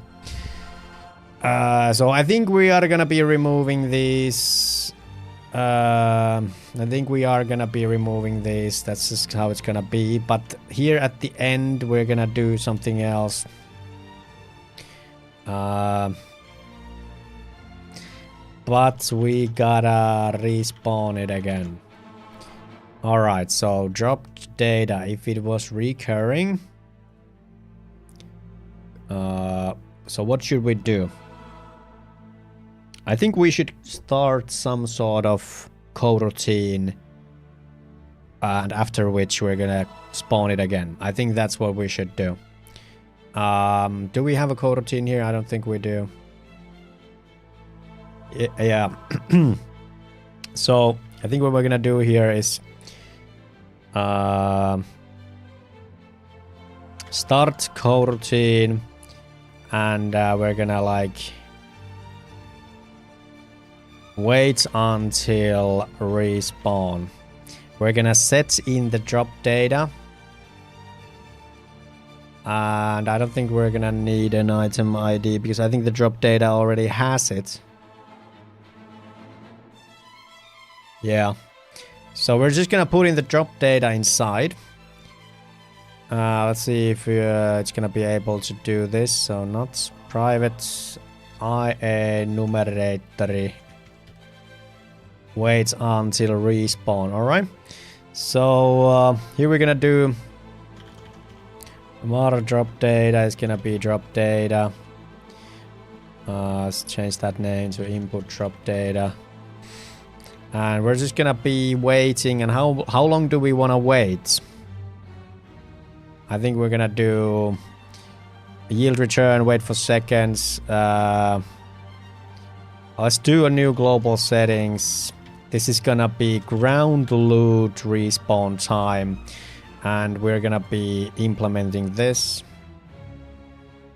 Let's do a property. Let's see if that's correct. Private public static float. It can be int. And we're just gonna name it. I think this is gonna be like, hey Ignards! Yeah, you must be the first one who has come from Twitter, dude. I'm happy. So I'm really happy that you're here. How's it going, Ignards? Thank you so much. Oh man. Tell me all about it. Which one did you see? All right. So ground loot respawn time. Let's make this fairly long. Well, maybe for test purpose it can be 20. It's gonna be just 20, but I think we're gonna like crank it up. He must be a bot. No. Ignards is everything good with the world. Never say a bad thing about Ignards. We love Ignards here. All right, so we're gonna do that, and then we're gonna go ahead and we're going to spawn on the ground. We're gonna set in dropped item. Okay, so this probably won't work now, does it? I don't think that will work. Do we have... Huh. Okay, so I think we gotta input that in here. So before we despawn, I think we're gonna do this. We're gonna go ahead and put kind of like the spawn position in, which is going to be drop data, dropped item network object transform position. So we're gonna do this, and this is gonna be vector3 spawn position, and let's just do it here. This is gonna be called input spawn position, and here we go guys, here we go. Why doesn't it work? So it wants a spawn position. Well, it's not that, it's this. And then we go ahead and put the item ID. Nice. That shouldn't be null. And then that's gonna be null. This will be true. All right. I think that's gonna work, guys. I think it's. I think it's gonna work. I think that's pretty good. We'll see. We will see. And we will cry when it doesn't work. Here we go. So basically, it should now spawn it. And I don't think we need to do anything there. So yeah, here we go.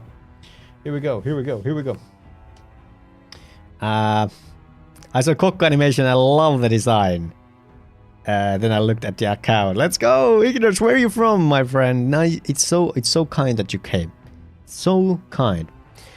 I don't believe that there are any real humans on Twitter anymore. Yeah, it's kind of rough. I'm not gonna lie, guys. But I do believe that there's still good people there. It's just the culture has... the culture is a little bit toxic, and not just a little bit. I remember like 10 years ago when I used Twitter a lot, and I thought people were kind of like horrible there. And it's only gotten worse. It's gotten like way worse. Alright, here we go. Now if the beautiful system works, it's gonna respawn in 20 seconds.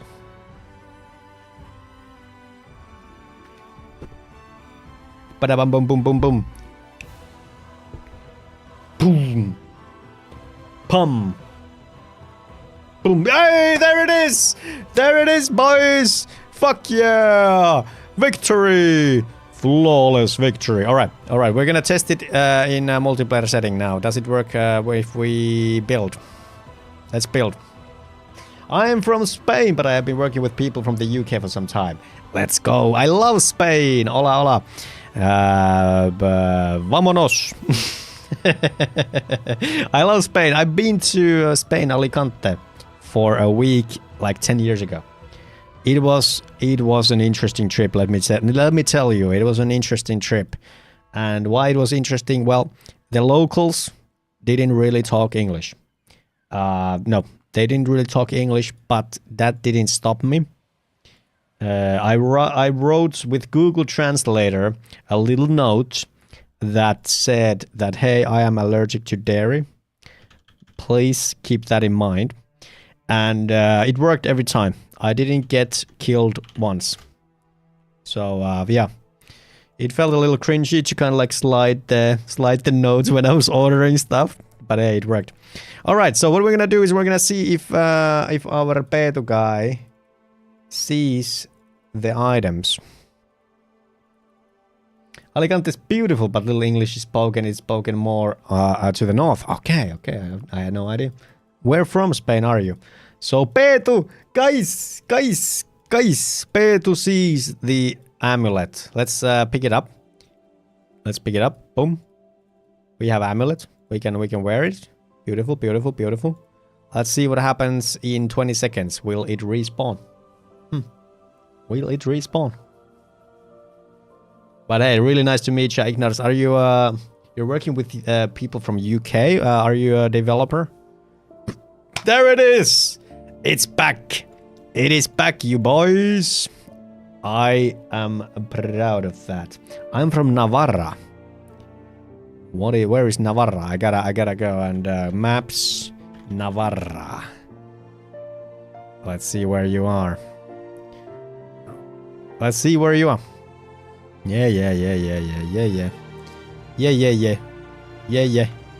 Navarra, Spain. Oh, it's right there at the like a border of France. Hey, one question. This is actually genuinely interesting. Do you guys have something like? Does the France kind of like? Does it leak to the culture here in the north? Do you guys like have some French influence? Because I know for a fact that the coastal area, kind of like the Valencia and Murcia and stuff like that, I know that they have kind of like this Mediterranean thing. But I wonder, like, how is it in Navarra? There's San Sebastian. That's really cool.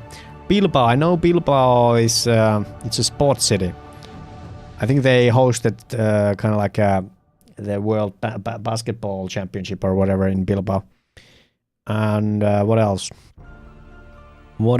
Andorra is not that far. Cool. It's more the other way around. The southern part of France has more things from northern Spain. Oh, let's go, Ignatius. That's really cool. What do you think is Spanish in the southern parts of France? That's true, says Electro. Cool. So how does it like work? Does this paw have a lot of Spanish influence? Maison Remedy. Oh, that's a pretty old looking house. Needs some paint job. Dun. It's a hobbit city, clearly, not a sport. Bilbao.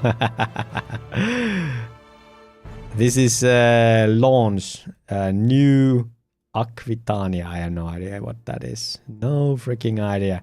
Looks like a pretty chill place.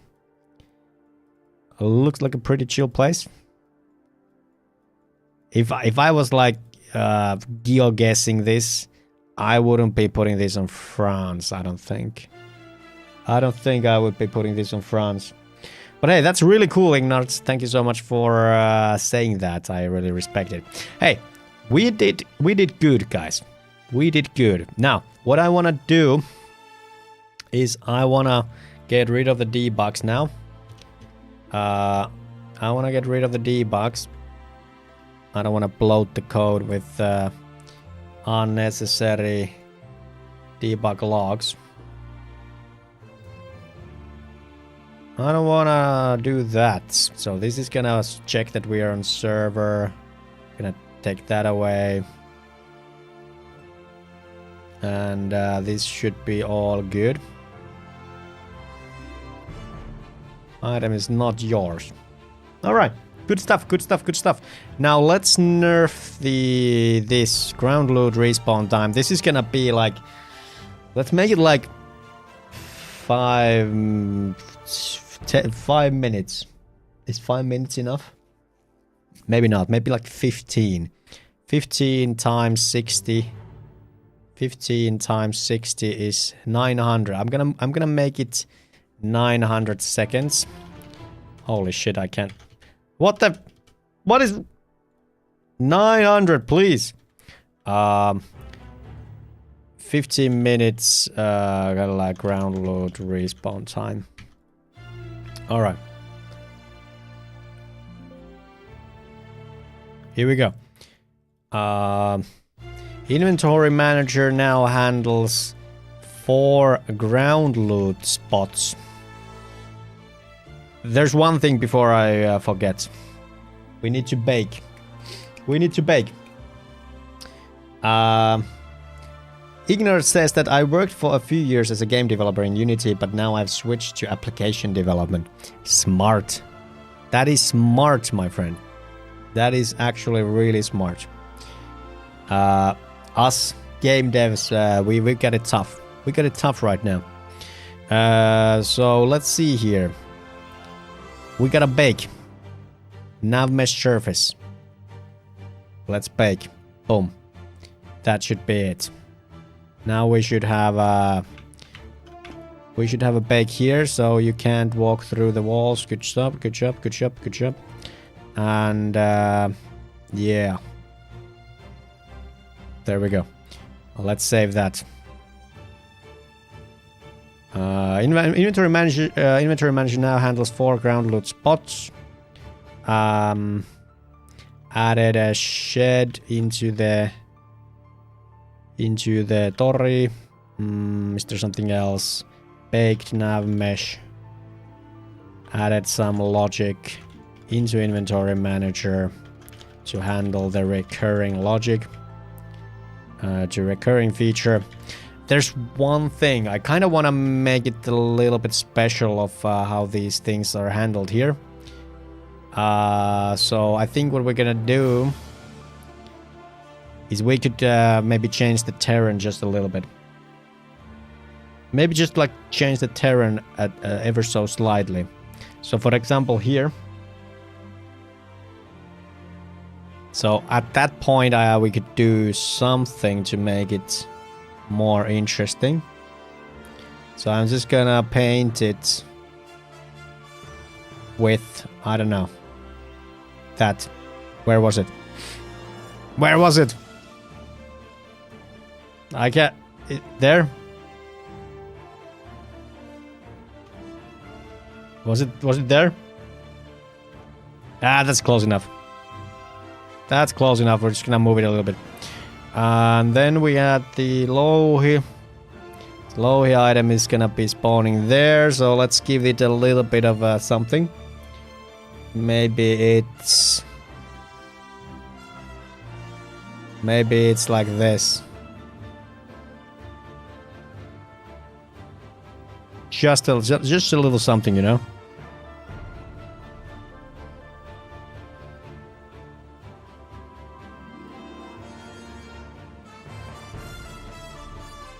Ba, ba, ba. Should this get some love? I don't think so. Maybe this one. Let's give it something. A little bit of piece of wood. I don't know. Maybe marble. It's gonna be have a little marble spot. Marble. There it is.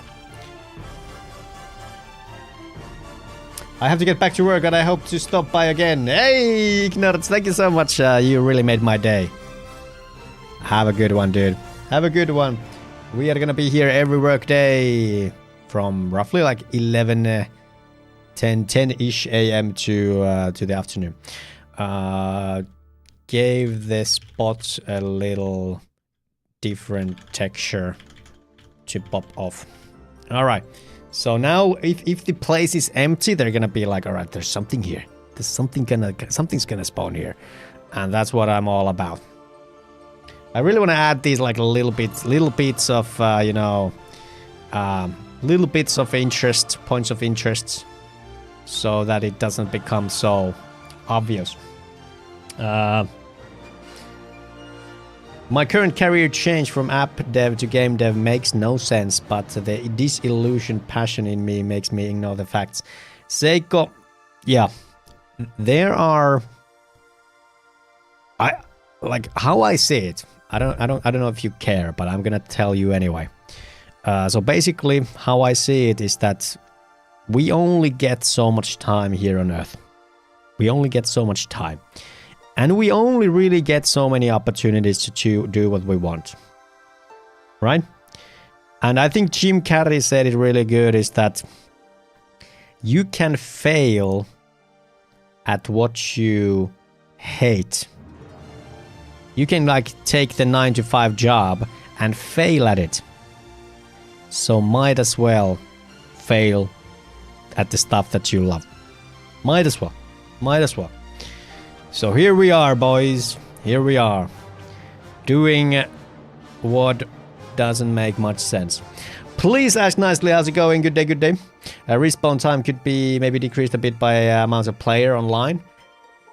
That's another good point, CubeSode. Another good point. But I don't know how to do that right now. I have no idea how to do that. Alright, so we did that. I'm gonna cross it off the list. This is the most important thing. So, ground loot spawns. Now let's do the berry bushes while we're at it. So we have the berry bushes. Berry bushes. I think I'm gonna change the wilderness a little bit. So we have the... In Manala we have the better bushes. I think I'm gonna remove these guys from the wilderness and I'm gonna take them to other places. I think that's what I'm gonna do. I'm not sure. There's a little bit. I think there's just too many of them. I think there's just too many of them right now here. Yeah. Well, maybe we'll keep them here. I don't know. I'm just gonna put them a little bit deeper. So there's gonna be like one here at the front. So this is gonna be kind of like the most accessible. And then there's gonna be few at the end. Maybe there's gonna be one like here, so you can pick up some food while you're at it. And this one guy is so this one can be here, but then the other one shouldn't. So which one are you? Okay, you're that guy.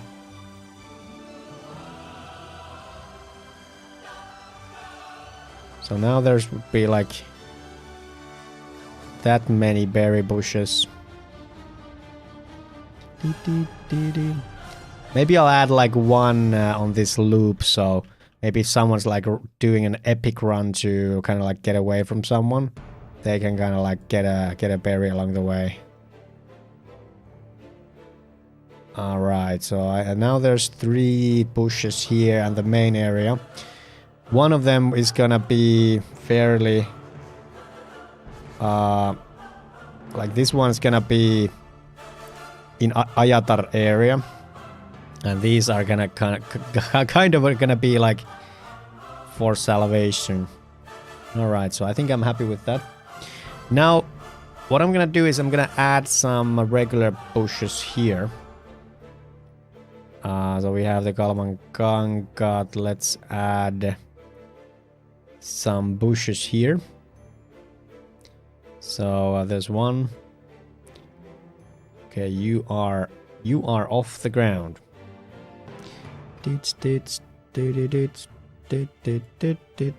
So I'm just gonna copy paste some of them here. So there's something happening over here. 3 berry bushes in this area. I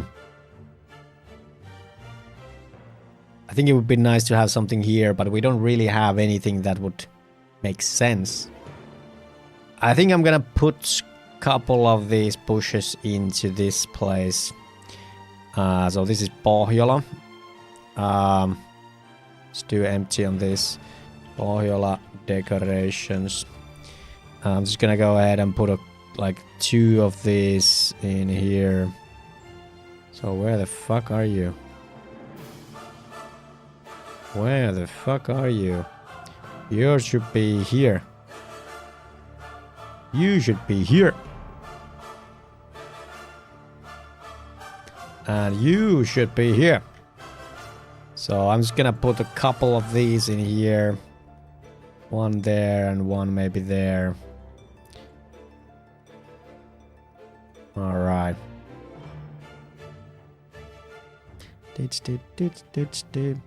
So there's gonna be a little something.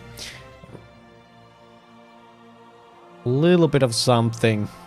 Not much, but a little bit of something. Alright. Let's see how many berry bushes we have here. So we have 4 bushes. 4 bushes, alright. I think that's probably good. Gonna move this guy to the corner here.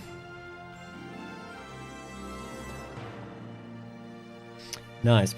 What I would really like to add, guys, I'm gonna tell it here. So, that's done.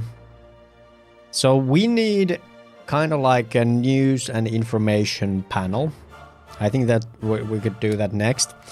And then another one would be kind of like this supporter place. And I notice it's a little bright again, so I might need to change my lighting a little bit. But I would love to have kind of like...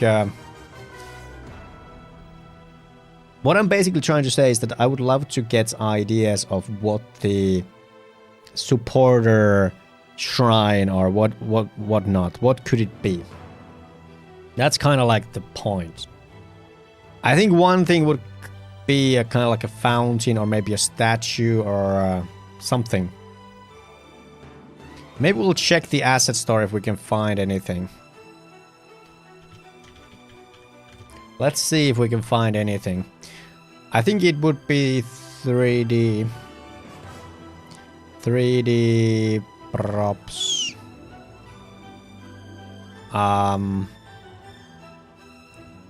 Let's make it free. Or is it environment? I don't know.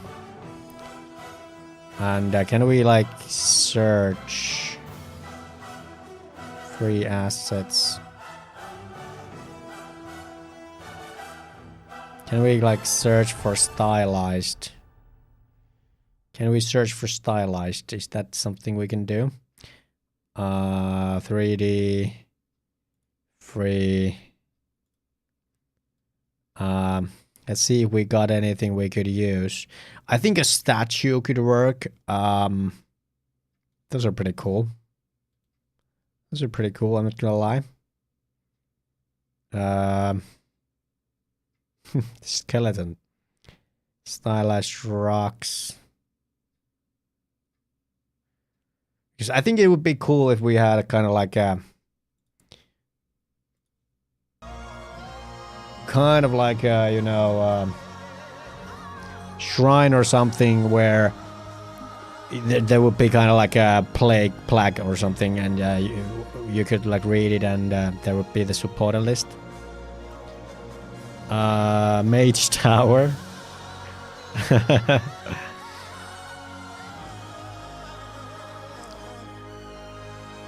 I think it could be other things as well. It doesn't have to be dungeon props. Doesn't have to be a statue.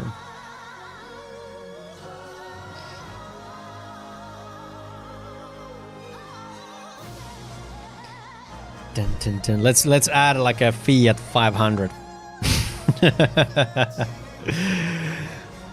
Nothing says support a traffic cone. Yeah. So thank you for being there when things were under construction. Ooh, there are some signs. I could use signs. Stylized sand pillar. All right, that's very specific.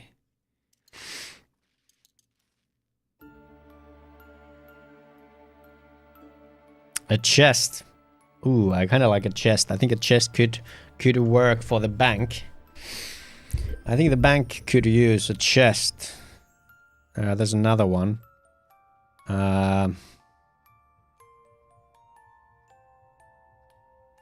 What about AK-47?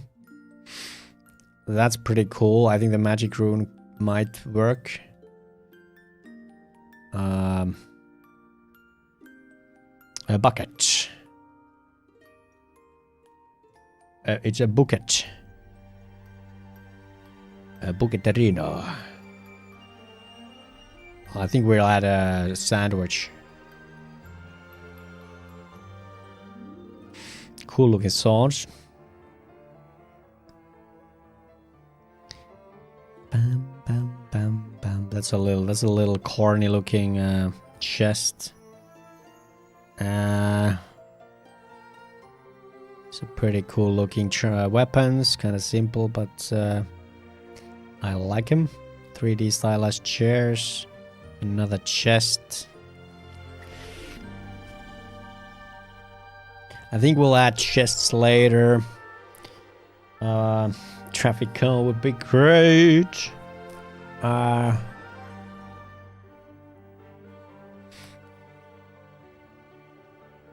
There's a medieval chest as well. Could work.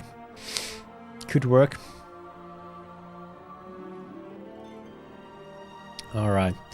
So I'm not gonna be going through all of these pages. Just scrolling by to see what could work. What could work for us?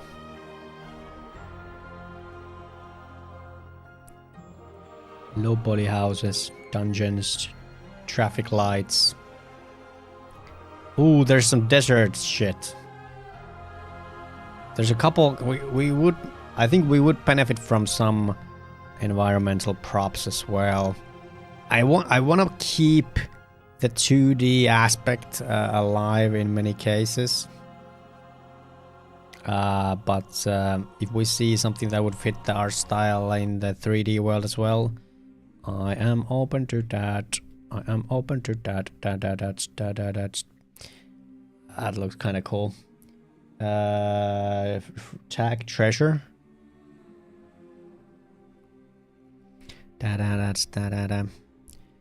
Pixel art, pixel art. A low poly pirate pack. I think that's the same one we'll take a look at.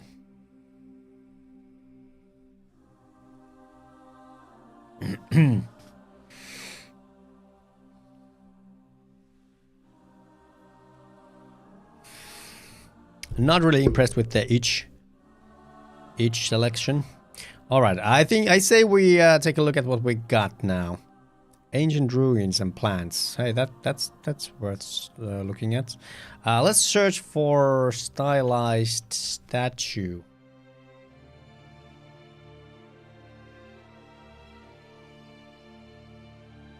Price free. Oh, so there is something. Very MMO like. Alright, let's take a look at these now. I'm gonna do statue and it's gonna be the last search.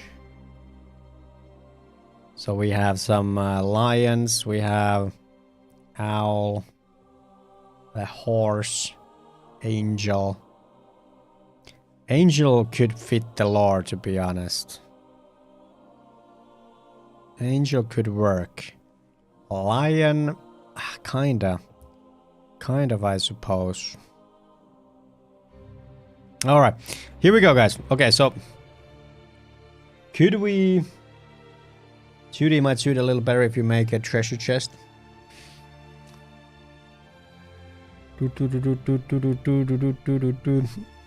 Yeah.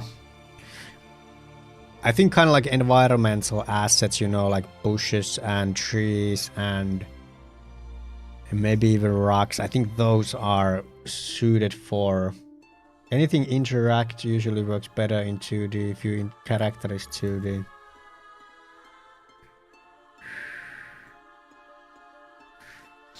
Yeah, I think you're right. I think you're right. So here we have a couple things we could use. I think we might be able to use these grass things as well. So let's do like a... I'm gonna like drag these to another monitor and we're gonna do a poll. What do you guys think would work? Then we have kind of like this World of Warcrafty paladin, which could be the supporter statue.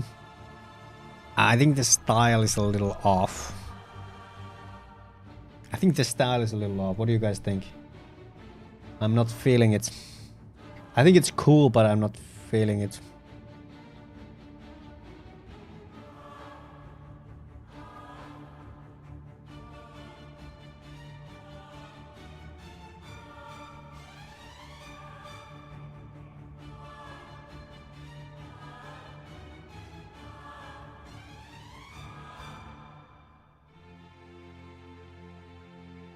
One second.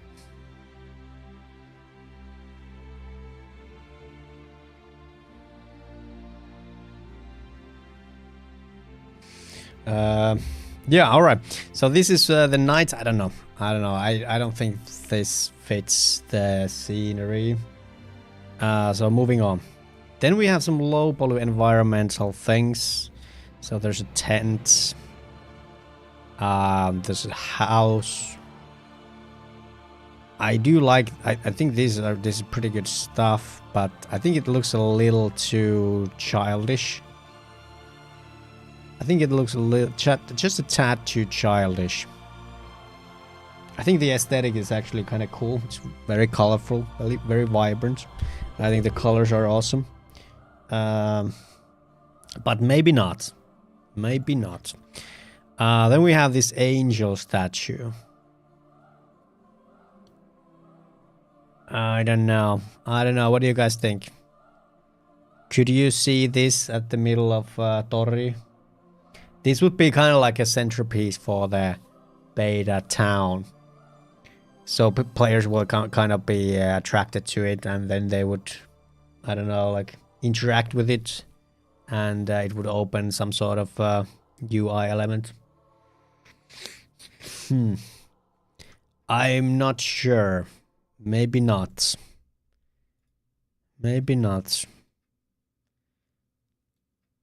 Maybe not. Then we have a bunch of dungeon assets. I think these could work, to be honest. Like, I think I could easily put these into the houses to kind of like give them life. And I kind of like these archways. I think these could be... used.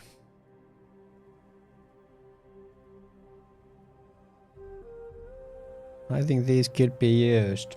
Kind of like props. Nothing really like too fancy. I think this is worth looking into, so I'm putting that onto the other monitor. Then we got these signs and these fences. Town, farm. So are those like...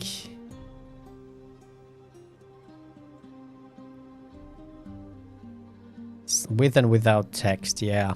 It's kind of like...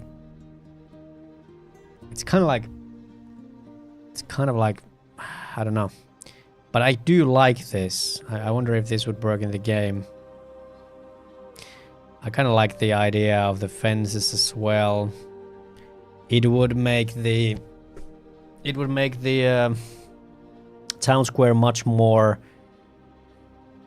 you know, like believable if it wasn't so flat and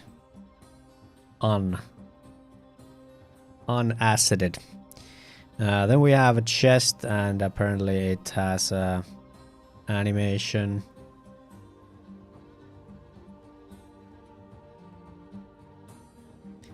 I think this could be very easy to kind of like give the bank a little life. It could be 2D as well, like Vaka said. I'm gonna take a look at the 2D assets once again. So I kind of like have a problem if it's pixel art. I don't really want to do pixel art. And these look a little silly. None of them really like scratch the itch. Like I think this is literally like the closest.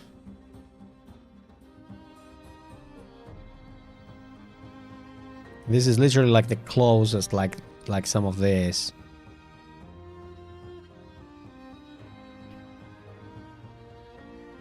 Huh. Alright. So I think that could work, putting it on the maybe list.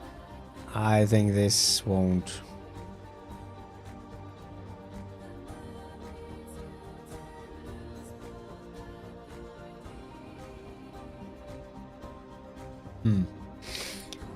Maybe not. Maybe. Well, I'm putting it on the maybe list. Then we have this rock. I think this could be at the Louhi. This could be at Louhi, for example, to just kind of give her something. I'm putting it on the maybe list. Then we have some chairs and whatnots. I think this kind of like does the same thing that we had on the props pack. I didn't have any chairs, but I don't know. I don't know. Maybe it's not that important to get chairs, even though these are pretty cool. It's not compatible to URP. Yeah, we gotta we gotta remember that we are using URP. Then we have a chest. I think it's pretty detailed chest. This works with URP.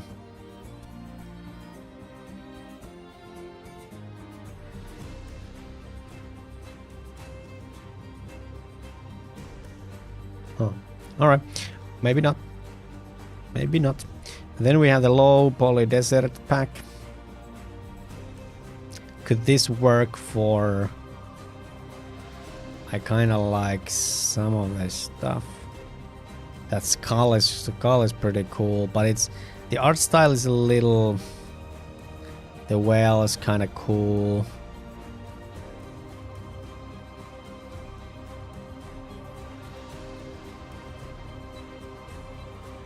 It's not bad.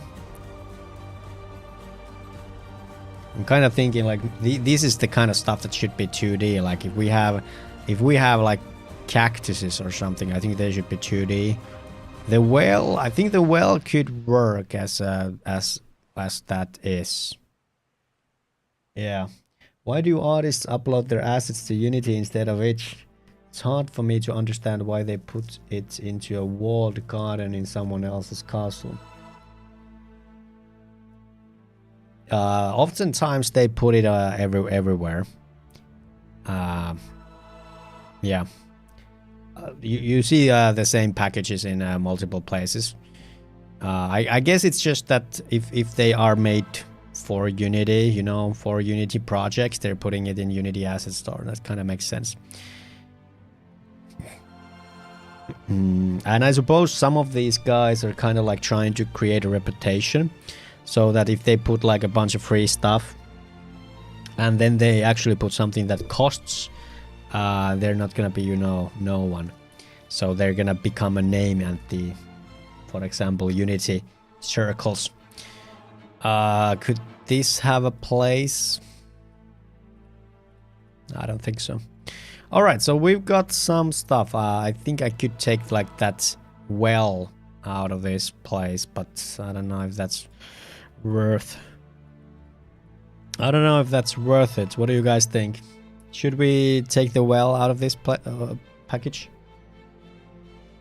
Is it worth taking just one asset from a package?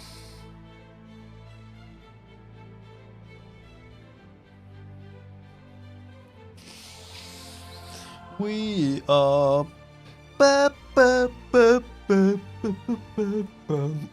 Oh. Time is running. Holy shit, it's running. All right, but I'm pretty happy with. Okay, so let's take a look at this stuff. So, we had these kind of like runes and whatnots, kind of like these stones. They are not compatible in URP, so bye bye. Then we have these, and these are not compatible with URP as either. So fuck. These are, so we could add a little bit of fences and signs. I think I'm down for that. I think I'm down to that. So I'm gonna add these into my assets. Let's see if I need to log in. I do.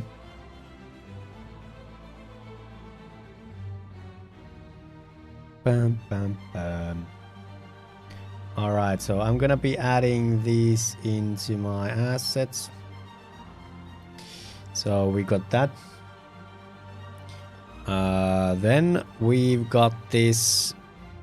I think I'm gonna use this as the bank.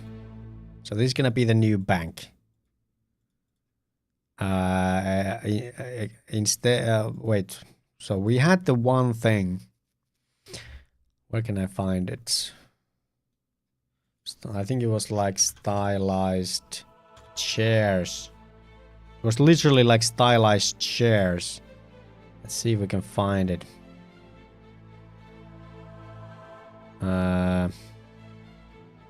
Here. So I think we could take this. Is this URP now? Okay. Fuck you then. What about this? This is compatible for URP, so we could get the well. We could get the well. Alright, so anyway, I think I'm gonna use this sea chest as the bank.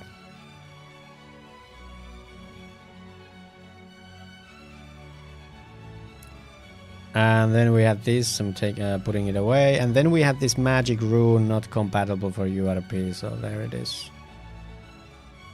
There it is.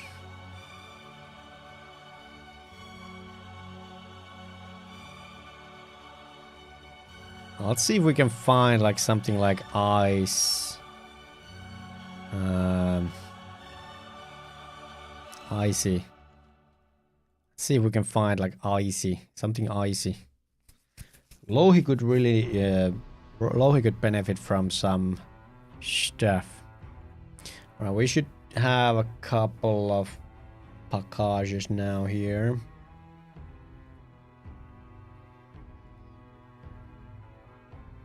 Couple of packages.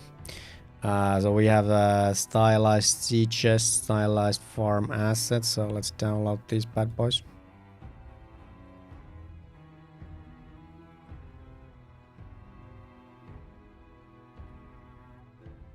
Import. Import. Gonna close my curtains.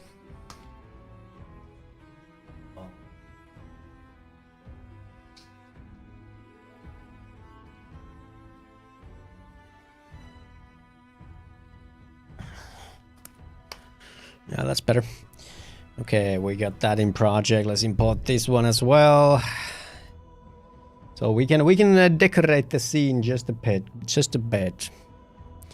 All right, there we go. Did we have anything else? So we had these two packages. So it ain't much, but it's something. It ain't much, but it's something. All right, so we should have some folders here. Let's take a look at it. So. Stylized sea chest. So I'm gonna go ahead and check this bank out, I am going to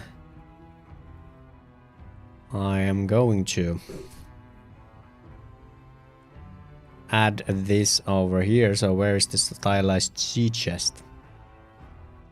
I'm not gonna be using any of that. Prefabs. We have a sea chest. And then we have a modified sea chest. Alright, let's take a look at it. So it's a big boy. It's a big boy. I think it's kind of cool if it's like a really big one. So that's not bad looking, I'm not gonna lie. What about the modified? So let's take this bad boy outside. And so it's not a like, we're not talking about like a crazy difference really. I guess this one's kinda like has more of the silver metallic look, and then this one is just kind of like dark and grim. I kind of like this one better. What do you guys think? What do you guys think about this? I think this right one is better.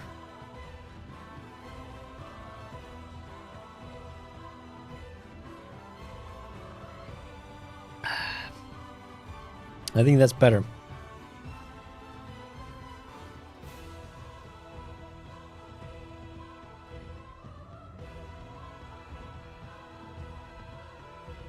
All right, nobody cares. All right, so I'm just gonna go ahead and use this.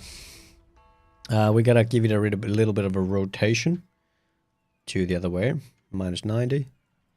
I'm gonna bring you in here, and it's gonna come here. Let's see if I can. So we have the this one. So what I'm actually gonna do is I'm gonna rename this into bank interaction or something like that, and we're gonna get rid of the table. We're gonna get rid of the table and the box collider. Should we just do this? Yeah, I think we should do it again. So let's just put this chest inside. This is gonna be called bank chest. I am bringing you in here. Boom. Bank chest. Just gonna put it there in the middle. And it's gonna be a big boy. Then we're gonna do these things, so we need I think we do need a collider, so let's do that. First of all, have a box collider, so you're not gonna be able to, you know, you're not gonna be able to go inside it. 2.5 seems like about right. And let's bring it up a little bit. Make it a little bit bigger like that. And the Z value. Yeah. Alright. So that's gonna be... I think actually... Okay, so what I think we're actually gonna do is this is gonna be the trigger, or kind of like the collider we check. And we're gonna do a nav mesh obstacle, which is gonna handle the... can we copy these and paste value, paste component? No.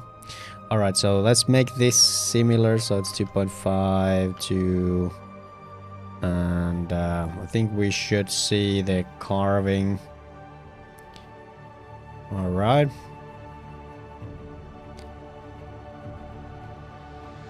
What else do we need? So we need the interaction. Copy. Interaction. Paste.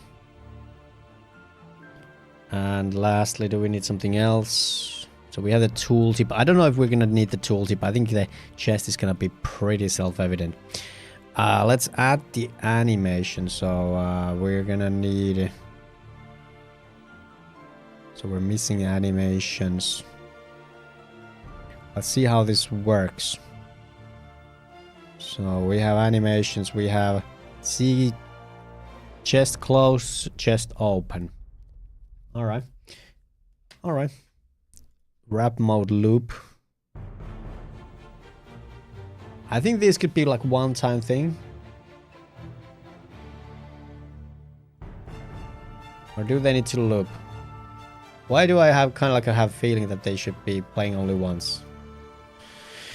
And well, how we're gonna do this is we're gonna get rid of this shit. And we're gonna do it ourselves. And how that's done is that I'm just gonna like unpack this now. Unpack completely. And we're gonna put this bad boy into our prefabs. Prefabs. We have... Should it be under building? Crafting, environment? I'm gonna put it here. Bank chest. Here we go. Alright, so what do we need to do to make this happen? So we need an animator for it. And I think we can input animations, right? I hope so. So if we go into animation layout, I think we can just create a kind of like a arts animations, misc animations, like let's add a chest test animation. Here we go. And I think we should be, now we have an animator. I think what we can do is, can we like import animations? I kind of never done that. Or how does this work? So let's see. Can I like import the animations here? Oh, let's go under the prefab. Holy shit. Prefabs, environment, bank chest. So here we have the animator, I think. We don't have the animator here. For the love of God. For the love of God. Environment. Interaction parent. Bank. Override. Yes. Go inside. Alright. Now, can I like input the animations here? Like, I can. Cool. So, I think we're gonna entry to close. And then we're gonna have like a trigger, which is gonna be open chest trigger. And I don't know. Maybe we'll need a trigger to close it. Close chest trigger. And it's gonna go close by default. And then we're gonna do a transition into open if we are doing open chest. And we're gonna do a close chest. I think that's gonna have an exit time. Alright. Maybe that'll work. Next we need a network animator, so it's gonna show to others. And then we need a little bit of logic to trigger that.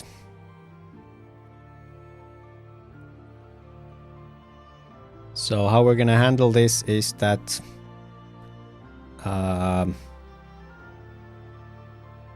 let's do a public network animator, chest network animator, and handle crafting station interaction. Here we're gonna be calling. So if we have a chest animator, then we are gonna go ahead and we are gonna trigger the open chest. Set trigger open chest trigger. I think that's what it was called.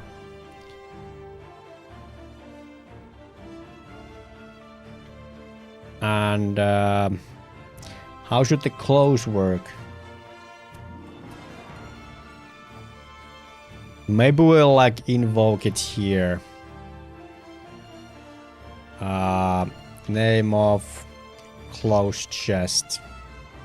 And we're just gonna do that like I don't know, after 5 seconds. After 5 seconds we're gonna close it. Private void closed chest. If we have it, we're gonna close chest trigger. Let's give that a go.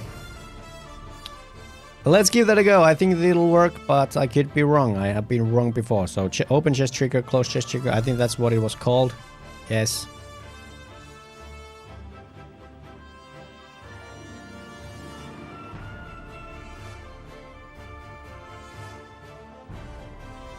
So we're gonna do the network animator here.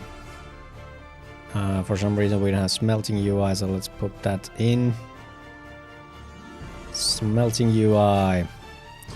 Very good. Let's override that. Alright. Let's see. Let's see if it works. Let's see if it works, boys. Boys.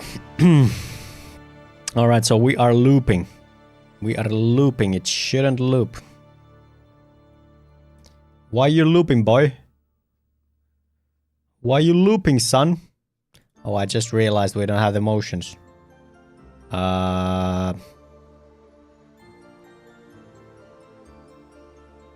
Wait. Wait, why don't they? Why aren't they here? Animations, G chest, open. So this is supposed to be...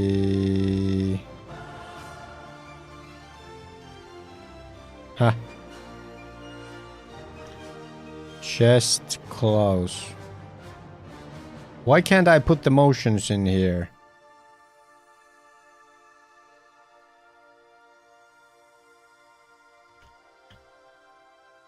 I bleed. I bleed, people.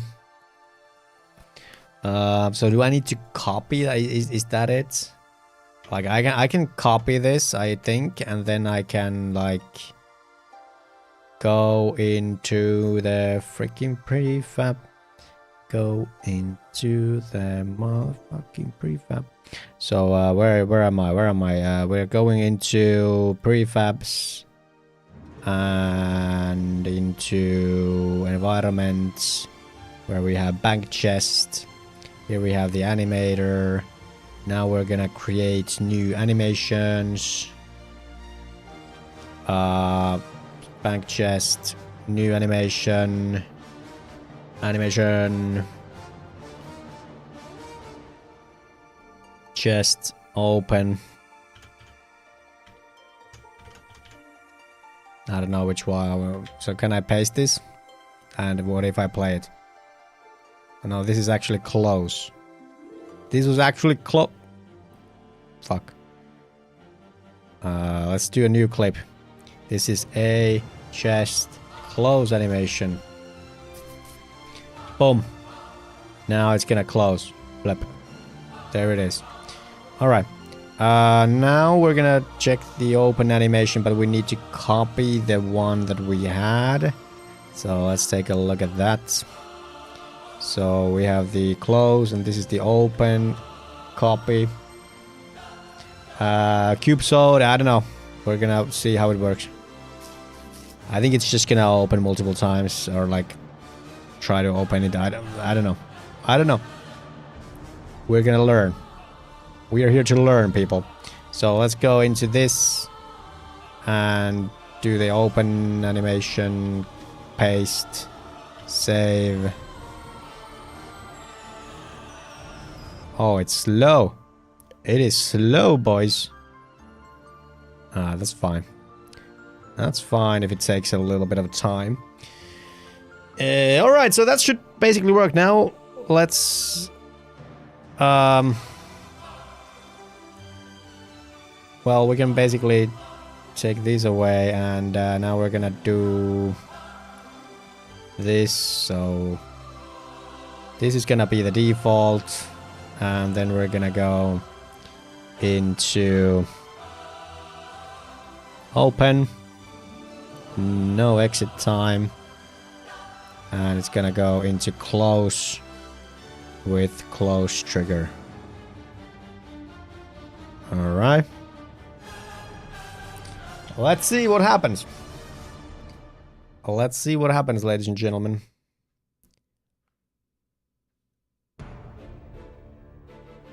I don't know. It's gonna be interesting. Animators are kind of like something I'm still getting comfortable with.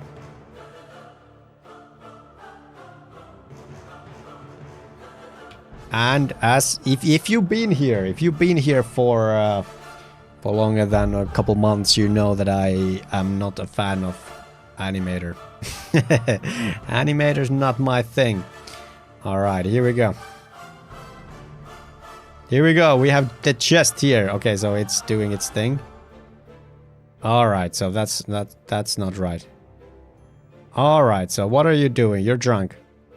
What are you doing? What's up? Okay, so yeah, it's looping. It's looping, that's the issue. So where's the loop? Loop, no loop. Stop it. Stop the loop. Stop. In the name of law, stop.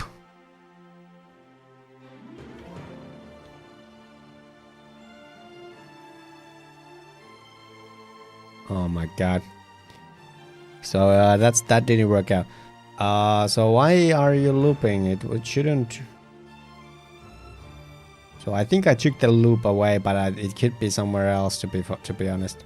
So apparently there's an animator here as well. No, this is ours. This is ours. Okay, so that will it still loop? Will it loop?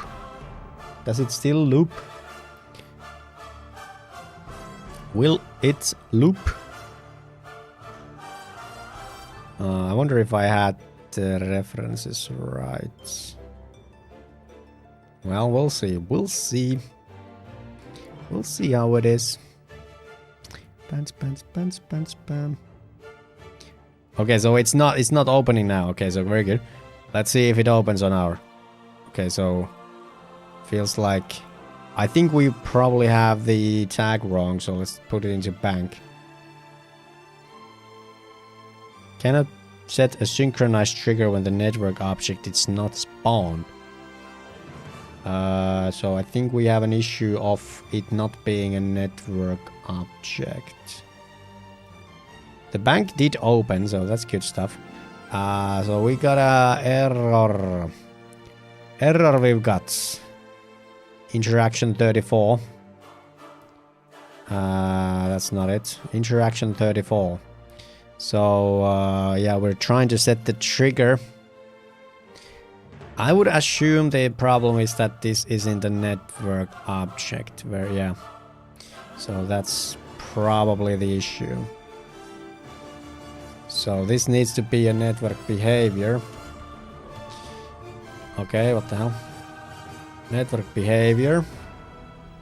And we should be using netcode. And this means that we're gonna be spawning a network object. Right?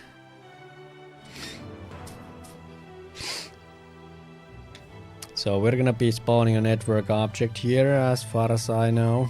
Yes, add. Save. Override. Yes. Now we have a network object. Very good. All right. I am pretty confident that it'll work now. Let's try. I'm pretty confident. Like we're talking about like 70%.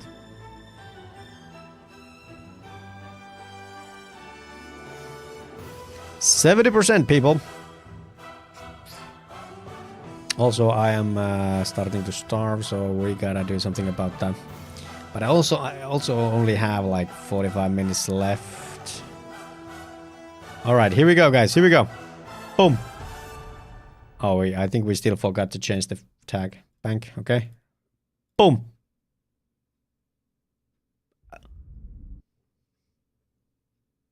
Is it gonna close? Yeah! Fuck yeah! Fuck you! All right, that was good. That was really good. Now let's build and see if it networks. Let's see if it networks. It's the small wins, guys. You gotta cherish the small wins. Conrad is here. Easy. Always working. First try. 0 deaths. I like you, Conrad. I like you. All right, let's take a look at music. So we ran out of music. I'm gonna put on some copyright garbage. Copyright-free garbage. So do we have like stream beats? Stream beats. Let's go. Stream beats. All right, so we have a client here, and then we have the host. Still lurking. Appreciate ya. Our friend from Poland. Kurva, kurva, kurva. Okay, sorry about that. Probably sounds a little harsh. All right, here we go. This guy is gonna join in as Peetu.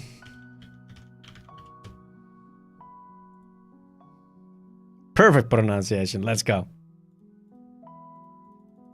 Here we go. All right. So Peetu comes in. All right, so here's Peetu, and here's Booyah Enjoyer. Booyah Enjoyer is going to be spectating, while Peetu has his way. Oh, I forgot about the fucking tag, didn't I? How many times can I forget about the same thing? So you're supposed to be bank. Please be bank. Thank you. Okay? Just okay. Just once. Be cool. Okay?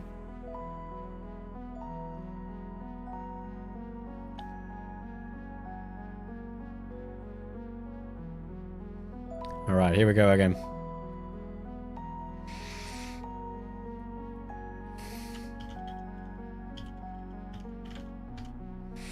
Here we go again. Chest is closed.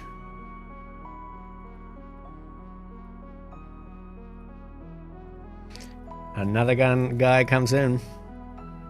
All right, here we go again. So Peetu is here. Booyah Enjoyer is spectating. Now Peetu is gonna click the bank. Boom. Bank opens.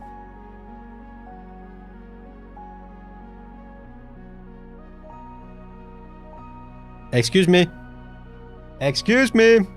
Mr. Marian. Welcome. How's it going? Why did it didn't work? All right, so what if I press on Booyah Enjoyer? Boom. Boom. Boom. What happens here? Does it open? Okay, so it seems to be another kind of like server authority issue. So if I press it here, it's not gonna do a thing because we don't have authority. So it is an authority issue, and I, like always, have problems with the authority. I am an anarchist when it comes to back-end server network solutions. How's it going, Marian? Nice to meet you. Where are you from, my friend? Welcome. All right. So that's not what I wanna do. Let's see the chest. The chest needs. I think we can fix it. I think we can fix it pretty easily. First I need to find what I'm looking for because I am blanking out. So under prefabs environment, here we have the bank chest. So if we take a look at the network object, ownership, distributable, everything. What does everything mean? I think we need to take a little bit of a look into that. So network object authority. So let's read what it's all about. So what if I just search for, okay, ownership. Either the server default or any connected or approved client owns the network object. By default, netcode for game objects is server authoritative. Yes. If you're creating a client server game, blah blah blah blah blah blah blah blah blah blah blah blah. Yeah. All right. That didn't help. What if that didn't really help.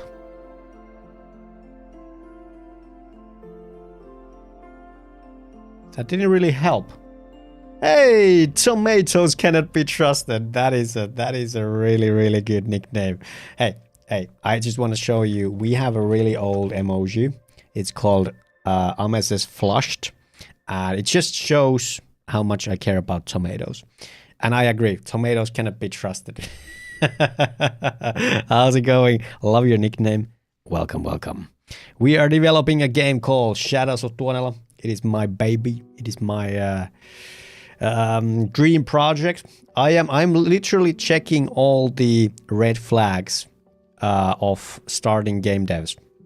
I'm starting too big. I got scope creep. I'm creating well, not an MMORPG, but a multiplayer RPG. So we're like 2 steps away from doing an MMORPG. Then we are also, what else? I think there was another one. I forgot about it. I keep forgetting about things. So I think let's try the everything session owner. That doesn't seem. So I can't press the everything. Session owner. What does that mean? Request required, transferable, distributable, everything, none. So is the only way to do that is to do an RPC call. I don't want to do an RPC call. I don't want to do that, guys. I don't want to do that. So how do we handle this? Session owner. Transfer request required. None. Maybe none. Maybe none is the way to go. Let's give that a go, all right? So let's build again. Doing good. How are you? Hey, I'm great. I'm doing my dream project. Hey, that was the one thing I forgot about. So you shouldn't do your dream game as your first game, and here we are. You didn't see me, but here I am. So yeah, let me guys show you what the game is all about. We're just doing kind of like these minor tweaks here and there. The beta of the game is coming out in a week if everything goes right. So here we go. So this is the game. I am gonna make my name is gonna be Tomato Enjoyer now. I am a tomato enjoyer, and we're gonna log in as Petu. Here we go, and so here's our guy. He's got a pretty good gear on him. Tomato Enjoyer is here, and let's take a look at the bank. So last time the client couldn't trigger this, so let's see if we can now trigger it. No, it doesn't. It doesn't seem to work. Doesn't seem to. What about this? What about the server guy? Okay, so the server guy can still open it. Does it show? If I open it, does it show to the other guy? Yeah. So it's still the same thing. But yeah, the game we're working on is this kind of like a love letter to old school MMORPGs. It's bringing back, you know, like chill mouse-only gameplay where you can just click and move in this 3D world. And the combat is this very simple kind of like autopilot where you're just basically whacking the other guy, and there's some of the old rules that apply. For example, that you can only escape after 3 hits. So that's one of the kind of like best things that I love about this game. Yeah, and yeah, the game combines both PvE and PvP. I think the animation has a long start. I think you need to cut it a little. You mean the chest? Yeah, I agree. Feels like this is a little janky as well for some reason. It's not as smooth as it could be. Not as smooth as it could be. All right, but yeah, that was kind of weird. Why did it put us so close to each other? Huh. Well, anyway, so the thing doesn't work. The thing doesn't work. I'm kind of thinking. I think we need to do an RPC call. I think that's the way to go. I think that's literally the way to go here. So what I'm gonna do is do just a simple RPC, and this is gonna be sent to server, and we're gonna do a new one, which is gonna be public void send trigger string to server RPC, and it's gonna do that, and then we're gonna be like, if the trigger name is that, we're gonna do that, and should we do that? I kind of like that. Let's do that. Yep. And then we're gonna get rid of this. We don't need this. We're just gonna be calling the send trigger open just trigger, and that's it. That's it. We don't need this. Get out of here. Except that we do need it. I was wrong. We do need it. We're gonna do this.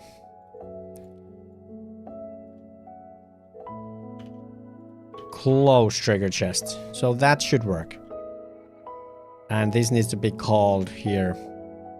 So invoke close chest. I don't know, like 5 seconds. Maybe it could be even 3 seconds. And let's make the opening animation faster. It should be like double the speed. It's gonna be like. Should the fight start before the characters are in place? I noticed it still does it, but it feels the fight should start with the characters in place. I actually thought about that, and I know you have pointed it out before, and I think you are correct. It should wait until they are in place. I just haven't. I haven't thought about it, or like I haven't thought of it to be so important to change a lot of the logic. So what we're gonna do now is, so the ownership, I think it's just gonna be the distributable, and do we need something else? Oh yeah, the animation. So the open, let's make it double the speed, 1.5 times the speed, and make the closing faster as well. All right, I believe that's gonna be it. I think that's gonna be it, but I could be wrong. Send trigger string to server RPC, and we're gonna do that. So we're gonna do that. Yeah.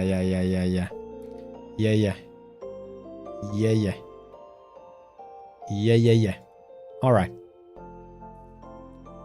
This could be this, to be fair.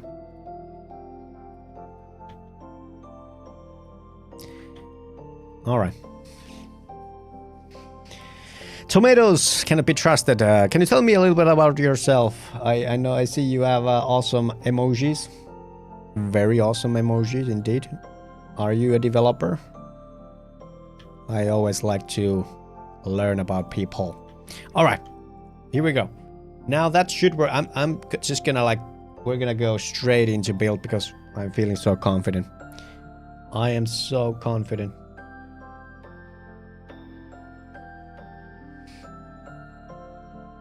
And also, same question to Mr. Marian, if you're still there. Cool to meet you. My name is Ame. I am from Finland. Finland. The country that nobody knows anything about. Small country from the north. All right, here we go. login, and we're just gonna log in as Petu. Come on. Come on, please work. Okay, so we got our guys here. Let's see what it's all about. There's a crowd. All right, so Petu is the guy who doesn't have authority, so we're gonna be pressing as Petu. Here's Petu. We are opening. Hey! We are seeing the chest open. We are seeing the chest close. Now let's open it. And it shows here as well, although it does close immediately. But I think that's fine, to be honest. Just a little, you know, like a little RP, like a RP element. Yeah. I think that's good enough. I think that's good enough. It goes, maybe it closes a little too fast. Or there's actually this actually happens twice. So let's do it. I think the client is the one that should, you know, do the thing. So I'm gonna make it 5 seconds, and I'm gonna just leave it at that. Oh man, yeah, we got all the freaking assets now.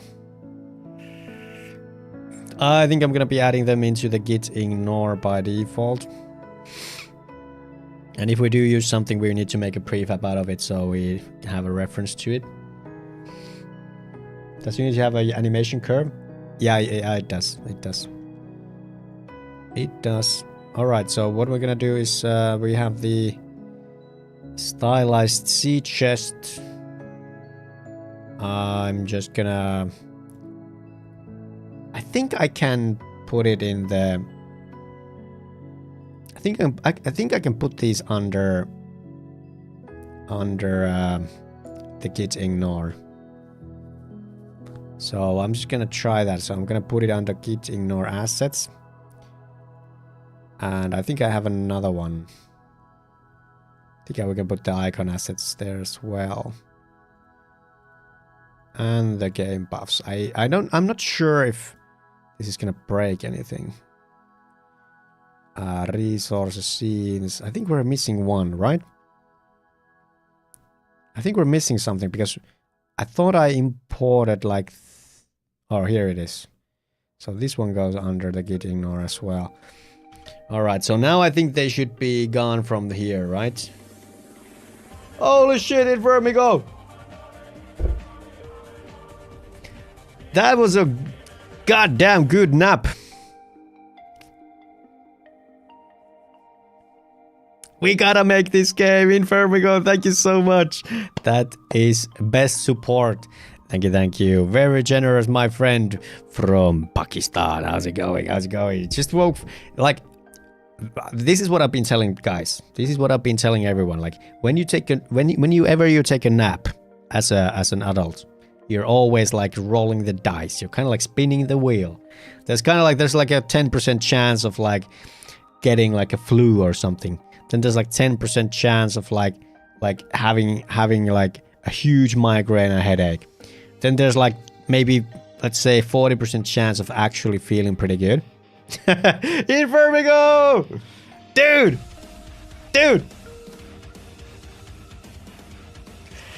That's 2 gifted subs. Thank you, Infermigo. You are really kind and on fire. Dude, you're making me excited. And hell yeah, the game's gonna slap. It's gonna slap. Thank you, Infermigo. You gifted the first subs of May. I appreciate that. I really do. All right, let's do the commit now. So there's a lot of files because of the shit, but I think it's just mainly that we're deleting stuff, right? Yeah, that's pretty much it. So let's go.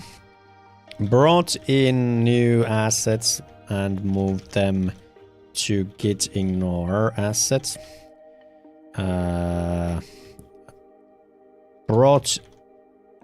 Made a new bank chest prefab that is networked with a simple open and close animation. That's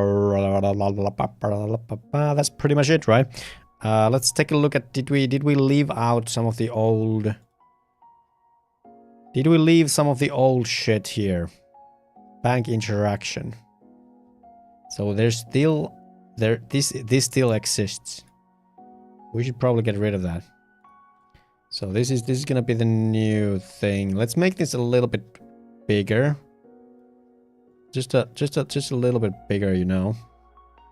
All right, that's more like it. And I'm just gonna get rid of this. Just get rid of that. We have the bank chest. It is bank. Yeah. It has a collider. The collider is a little bit bigger than the mesh, so that should work. We have interaction. We have animator network. Okay, so I think everything is pretty good. So one more. Purgeri got that one. In for me go. For me go. For me go. I had to. That was you're nuts, dude. You're nuts. Thank you so much. Okay. So do we have everything? I hope so. I hope everything's in here. Let's just say one more time to make sure. So what if we... there is 2 things that were almost left out. Alright, so made a new bank chest prefab that is networked with a simple open and close animation. That's kind of it. That's kind of it. Let's commit. Sync. Caveman Crafting! Welcome, welcome. Thank you so much for the follow. How's it going, Caveman? We love caves. And obviously men. There's nothing homosexual about it. We just love men. How's it going? That was the weakest introduction I've ever done. So there you go. I hope you feel special. All right. all right. Let's focus. Let's focus for a little while now. So basically, we have done something cool. We have added a new bank. It's gonna be this big ass chest. This is gonna be the bank, all right? And then we added the new assets. We added the fence. We could play with the fences. We could put them everywhere. That would make things a little bit more interesting. But I don't think that is the high octane, like thrilling 200 heartbeats per minute kind of like action you guys are looking for when you join this stream. No, that's not it. So let me take a look at my beautiful beautiful notes here. So we have the info button. This is actually really important. Then we have supporter poster. Now it just came to me why we actually went to assets shopping in the first place. We were trying to find something cool for the supporters. And I don't think we succeeded in that, did we? I don't think we succeeded in that. So we got the easy 3D. What was inside here? We have prefabs, so we have the fences here. That's not cool. What about game buffs? So this is textures, yeah, all right. Then we have icons. What is polyronin? What is oh, there's some stuff here. Oh, that's not exactly what I want though. Then we had the stylized. This was the sea chest. This was something else. Maybe there's something here. Let's take a look. Prefab, plant player props. So we have chests here. I suppose we could use some of this stuff. So we have a couple of these. So we have, for example, something like this. Then we have this. It's kind of small. Then we have this. And let's see what else. We have that. Oh, that looks funny. That looks funny if something else. Alright, then we have that. And also kind of like these. I think the gravestones are a little too sad. And then we have these gates. Kind of like have these gateways. What do you guys think? Could some of these work so that when you kind of like go and interact with them, it would show who the supporters are? By the way, Infermigo is going into the supporters. Like I think Infermigo is locked. Could any of these work? I think the gravestone. I'm just gonna rule out the gravestone. That's kind of sad. I'm kind of thinking maybe this one. What is it? What is this about? So I'm gonna add some sort of prop. Maybe it's a statue. Maybe it's something else into the middle of the marketplace, and it's gonna be kind of a relic to the early supporters. So basically, everyone who's supported me up until beta. We're gonna be listing in that. That is cute. Yeah, I think it's pretty cute as well. I'm thinking maybe it could be this one. I think this woman is cute. Oh yeah, I think I'm gonna go with this. First of all, she reminds me of one of my all-time favorite games, To the Moon. She reminds me of the river character, and also I think the game's fundamentally and at the end is gonna be a love story. So she is gonna be Aino. Yeah. This is gonna be the statue of Aino. That's what it's gonna be. Statue of Aino. So she's gonna be kind of like the love story and a kind of like it's gonna be a little bit of, you know, hint to the final lore of the game. And I think we gotta give her some special oh man, the freaking 2D. So she kind of needs like a special platform or something. Oh, interesting. That's cute. No homo, but cute. Exactly. I'm not sure if I'm having a good say or if I'm just on a roll. Which language do you want me to do? I'm willing to do any. All right. So what we need is we need a little bit of something. This is gonna be the statue of Aino. And it has a shadow. Cool. Let's put it in the Tori. Russian. Yeah, my Russian is on point. All right, let's go.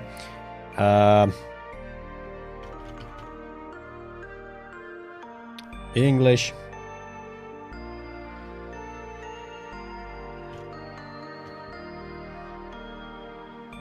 All right, guys, here we go. I'm just gonna like listen to it once because I have no idea what I'm saying. Я не уверен, хороший ли у меня день, или я просто на волне.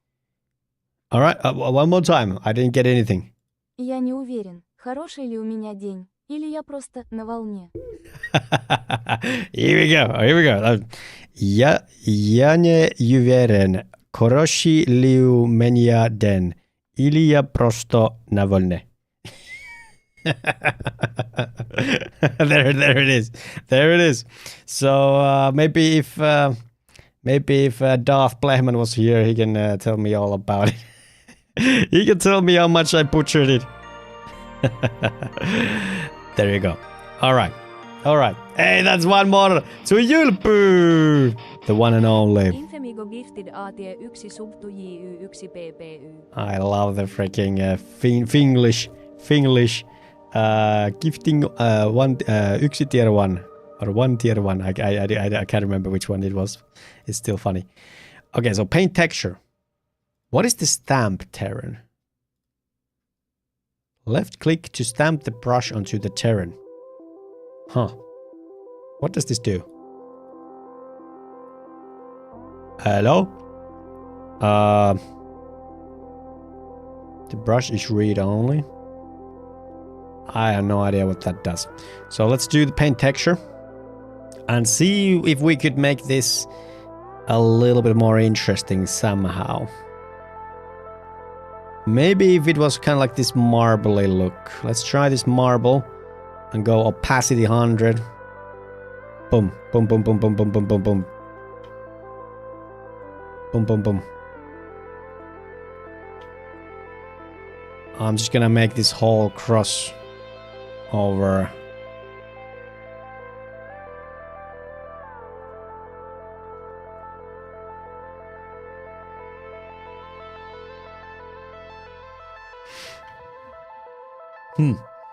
What is Finglish? Yeah, so Finglish. I'm glad you asked, my friend. I'm glad you asked. So us Finns have a very specific way, kind of like a unique way of pronouncing English. I don't speak Finglish.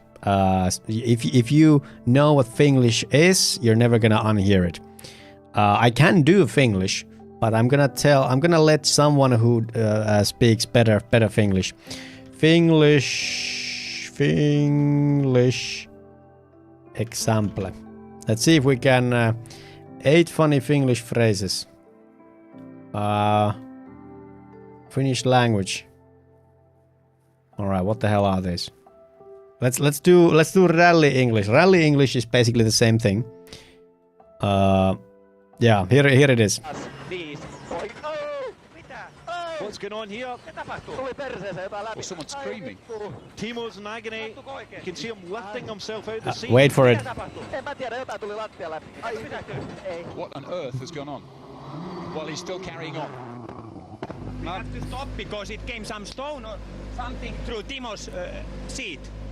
Up in the ass of Timo.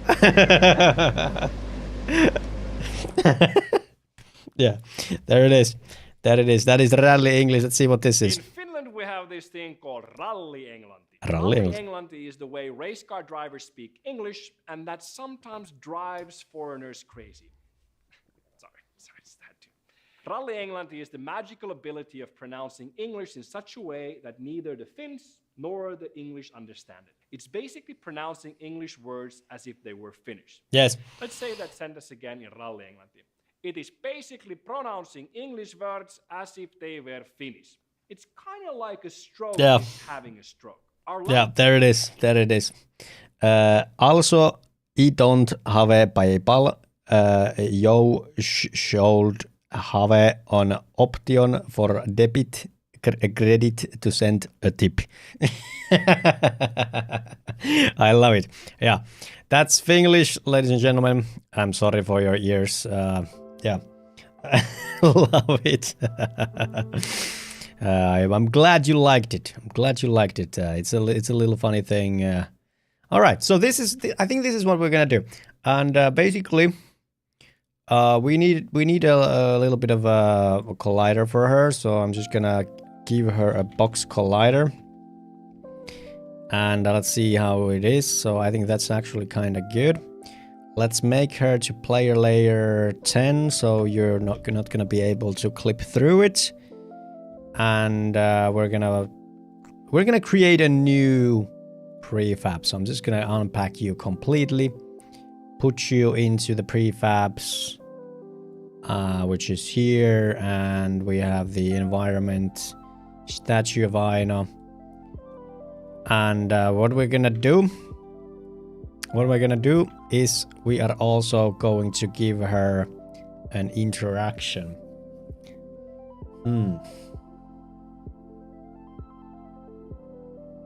Yeah, I think that's what we're gonna do. So let's do a new tag for her. New tag. This is gonna be. Hey, Mike!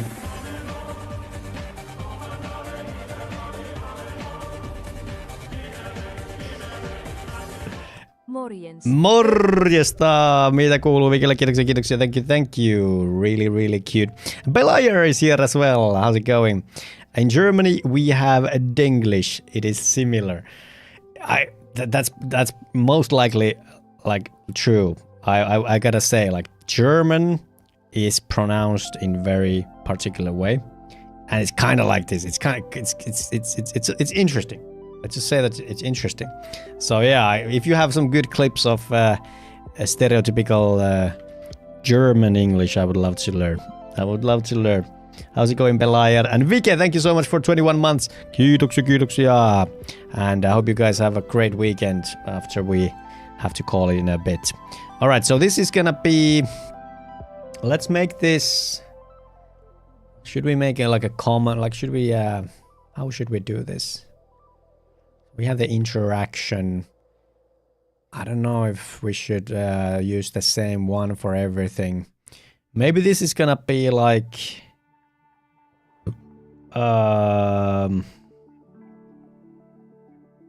interaction is kind of... It's kind of accurate, but...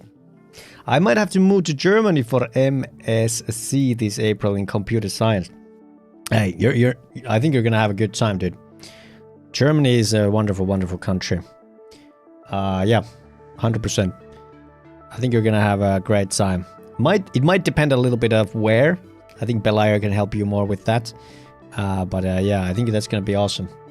I'm already learning German. Achtung! I am sure they are, but I don't know any. All right, like what should we name this? I'm just gonna be really short-sighted here and name it. I'm gonna name it statue. I don't know what it should be called. It's gonna be statue. We're gonna tag her statue. And we're also gonna do a new script for her. And the script is going to be... The script, my friends, is going to be... Statue script. This is very short-sighted. I think we should have named it something generic. And we could use the same thing for many things, but let's just have fun with it. This is the statue script if it ever compiles. Thank you. I only know how to ask for water right now. Wasser bitte. Yeah, the only thing I know is like Weiße Bier. Isn't that like what is it? What is it, like wheat beer? Oh man. Statue script, here we go. So statue script, what we're gonna do here is it's just basically gonna be public void open we're just gonna do open supporter menu. Is it menu? I think that's what it's gonna be called, alright? And yeah, we can do a debug, that's fine. I think we're also gonna do a reference to the super menu. And it should probably be a supporter menu. That's what it's supposed to be, right?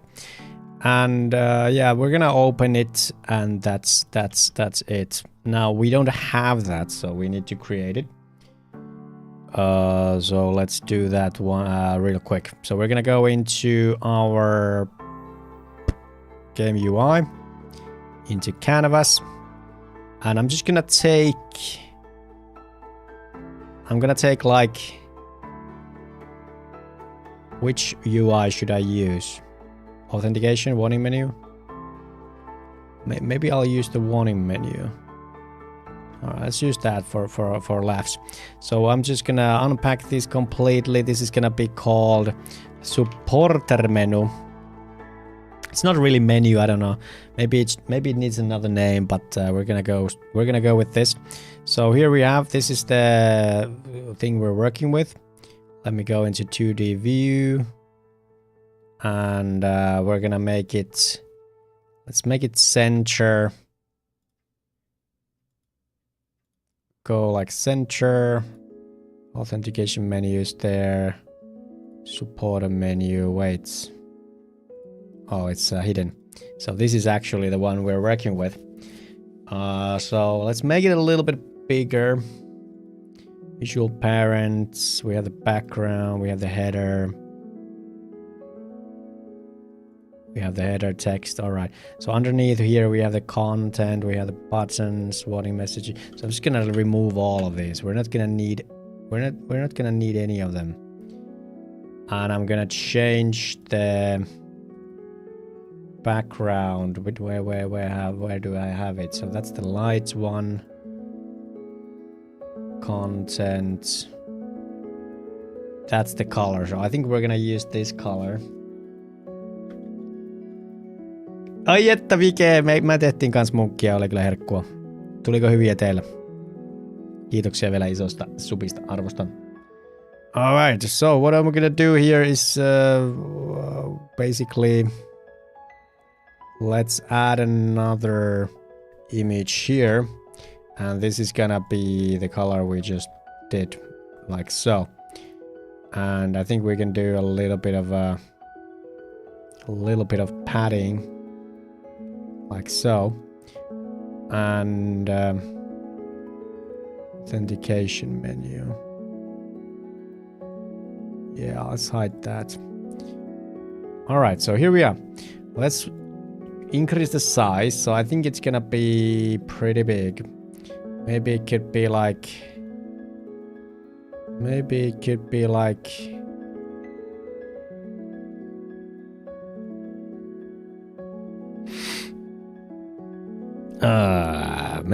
be something like 1,800. Something like this. And the header text is gonna be supporters of early supporters of Shadows of Tuonela.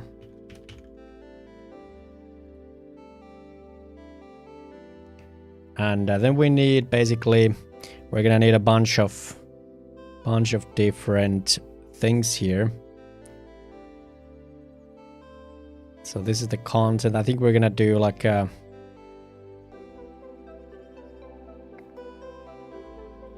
what would be the best way? UI, is it just a text mesh pro? Well, let's try that. Early supporters of Shadows of Tuonela. Let's make something like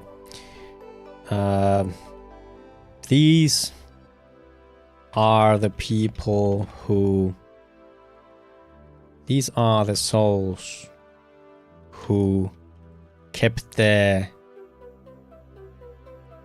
lights, kept the fire going under the storm. Thank you. So let's do it like that. I'm gonna take it to the top. I think we could change the font into the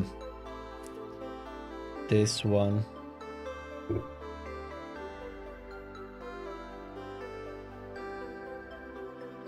Let's have a little bit of padding.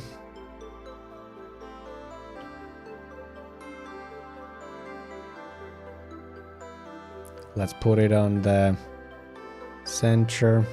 These are the souls who kept the fire going under the storm. Damn, I was about to go mountain biking with my daughter after she gets from daycare, but the rain and thunder is coming. No, that's so bad. I'm sorry. Sorry to hear that. Yeah, I think we're gonna be using the new font. I'm not sure if it's the way to go, but we're gonna go with it anyway. Early supporters of Shadows of Tuonela. Yeah, so let's try that.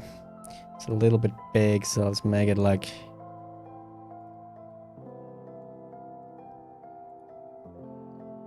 left 20.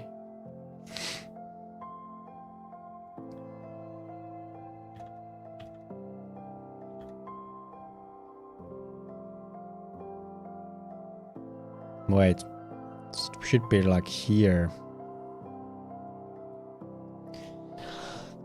All right, and then we basically need to come up with a list. This is actually gonna be fairly hard to kind of like figure out who they were. This is gonna be a little bit hard in my opinion. Let's make this a little bigger, like 60. And yeah. It's gonna be a little bit hard. So I think what we're gonna do is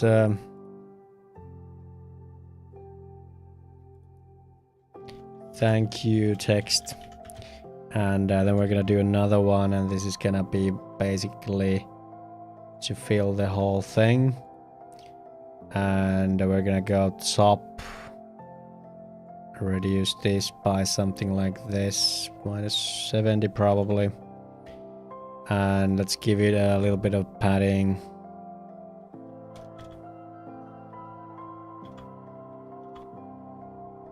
Alright, so this is basically going to be all the ones who deserve supporter list text.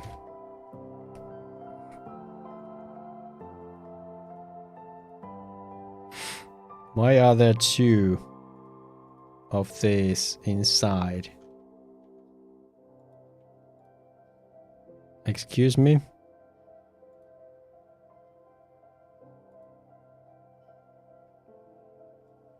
All right. So I'm just gonna put a couple names here. Hey Jacob, have a good one and have a great weekend. I'll see ya next week. All right. So I'm just gonna put a Infermigo here as well. I'm probably gonna do a kind of like a question. Well, not I don't know if it's questionnaire, but I'm going to be asking for you in Discord, so please join my Discord. This is gonna be early supporter list. Do you think so?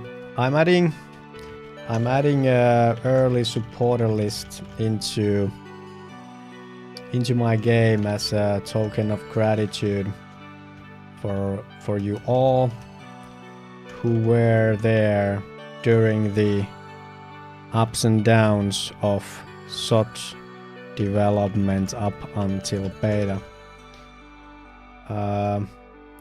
If you were active in the community,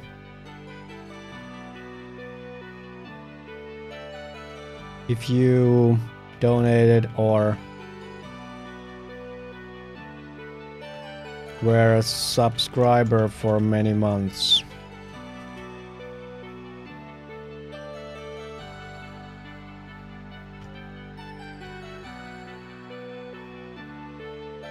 helped me in any meaningful way. Is there anything else?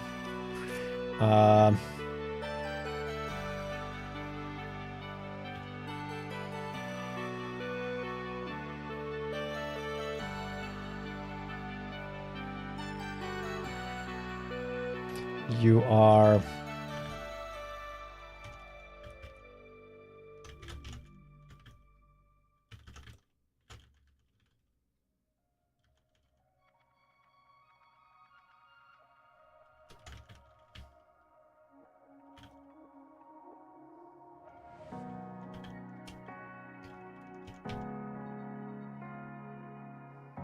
reply to this thread if you think you should.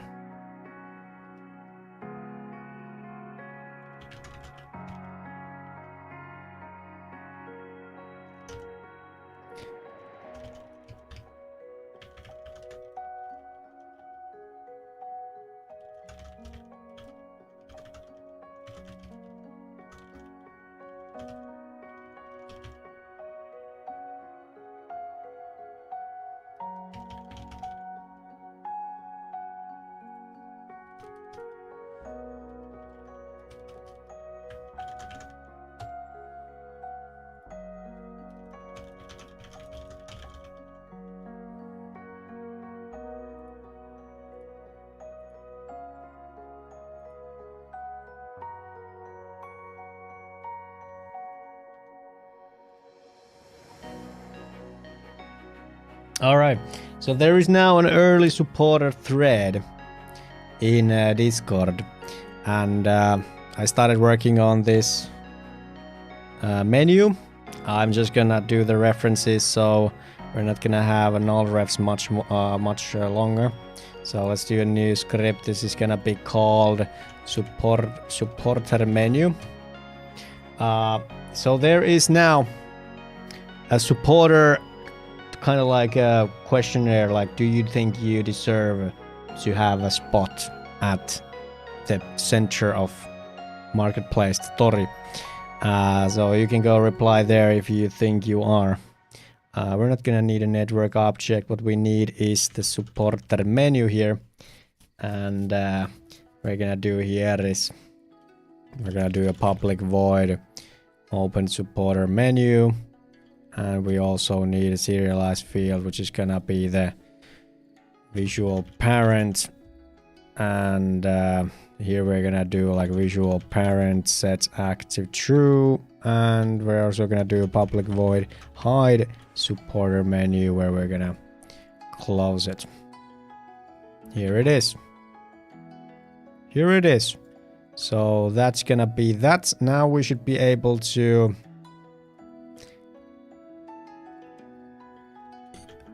let's do like handle interaction,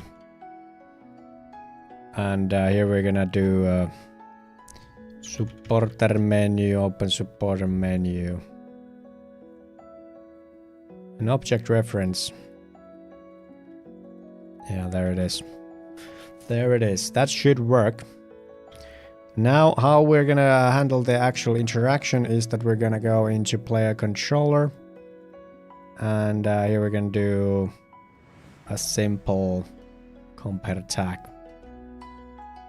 Let's do one after here. So if the tag is, I think it was statue, we're gonna check like is the interaction distance close enough, and if it is, then we're gonna pick the statue script.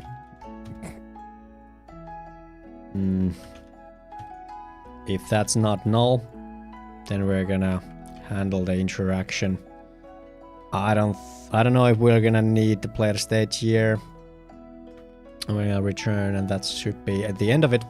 And then here we're gonna be like, okay, so you're clicking it, so we're opening it, and here we're gonna open it. Yeah. GTA 6 is set to release on May 26th, 2026. Wait.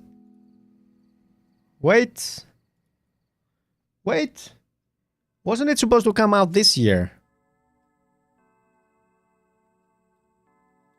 We are very sorry that this is later than you expected. The interest and excitement surrounding the new GTA has been truly humbling. We want to thank you for your support and your patience, blah blah blah.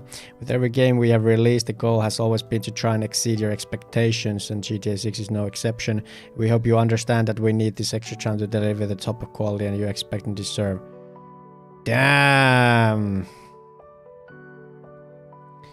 GTA 5 release date 2013 September. 13 years.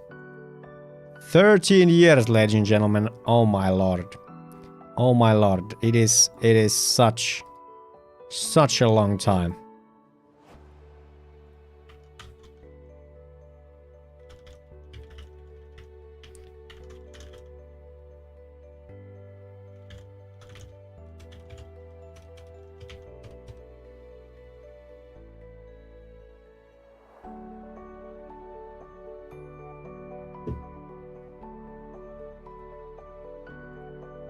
Abdullah, are you in Firmigo?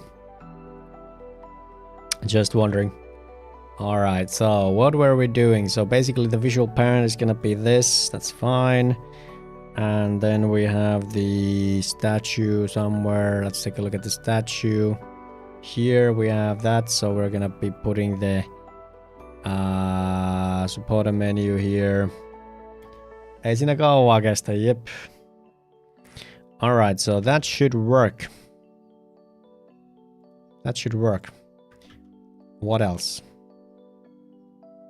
What else? What else? So yeah, we don't have a button. Let's add a button. So I'm just gonna take one button from something like the warning menu.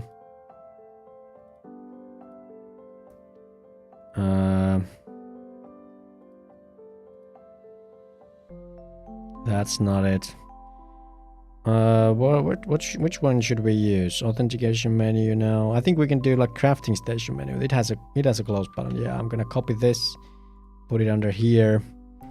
We're gonna put it on top right. That didn't work out. Maybe it wasn't underneath here. I want you to be at the top. There it is. Let's make it like 50 and 50. That's not too much. 25, 25. So it's gonna be there at the edge. And what it's gonna do, we need a reference for it. Let's do one of these. It's gonna be a button, close button. And when we are opening, we're gonna be like close button, hide menu. And here we're gonna remove the listener. That should work, guys. Now we should have a supporter menu which doesn't obviously have all the supporters, but we should be able to see what's up. So let's take a look. Let's hide that. Maximize. Vaikea sanoa. Se on kyllä niinku ihan tajutonta, miten kauan ne on sitä tehnyt. Alright, so that's not what you want. That's not what you want. It should be under here. Alright, there it is. And the authentication menu should be visible so we can actually get in.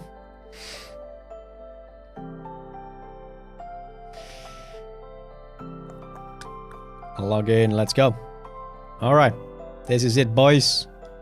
Oh, we're spawning right next to it. Alright, the collider isn't working, but the supporters is. The button doesn't work because I didn't do the reference.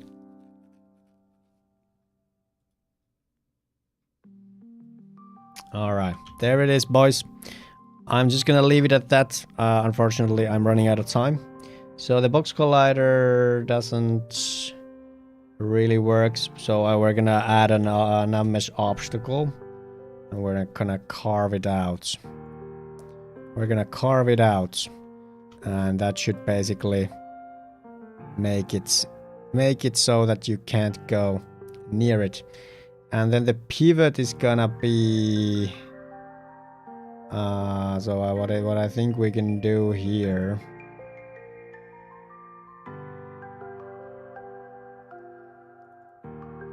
So apparently we can't do that. Is it part of this? Yeah. So I think what we can do here is we can fix the pivot. So the pivot seems to be on bottom center. Huh.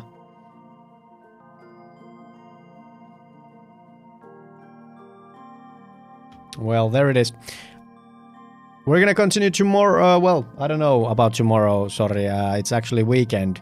I would love to continue tomorrow, but I can't promise, my friends. I can't promise. Added a statue of Aino into the middle of Tori. And a new supporter menu. And interaction status statue scripts. To make it all work out. Added a little bit of marble in underneath. Torille, damn right. Alright guys, who should we raid? If there's any new viewers, please drop a follow. I have a lot of fun developing this game, but unfortunately, I'm a family man. I gotta go pick up my son, and I'm starving.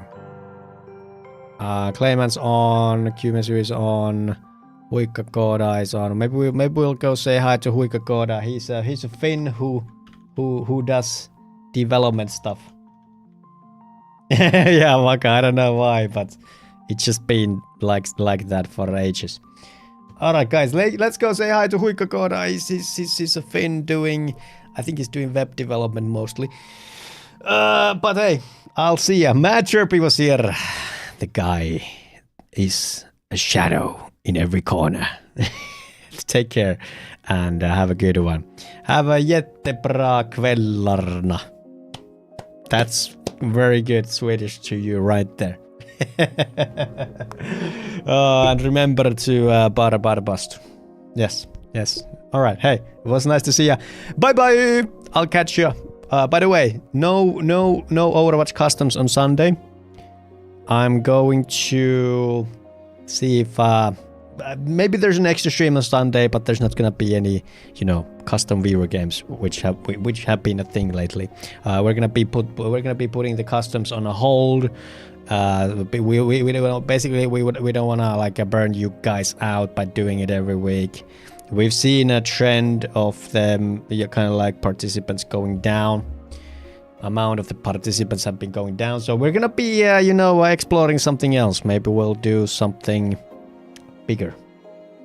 But hey, take care, have a good one, have a great weekend. I'll see ya on Discord. Remember to reply to the supporter list. I think even Matt Chirpy could be part of it. Bye bye.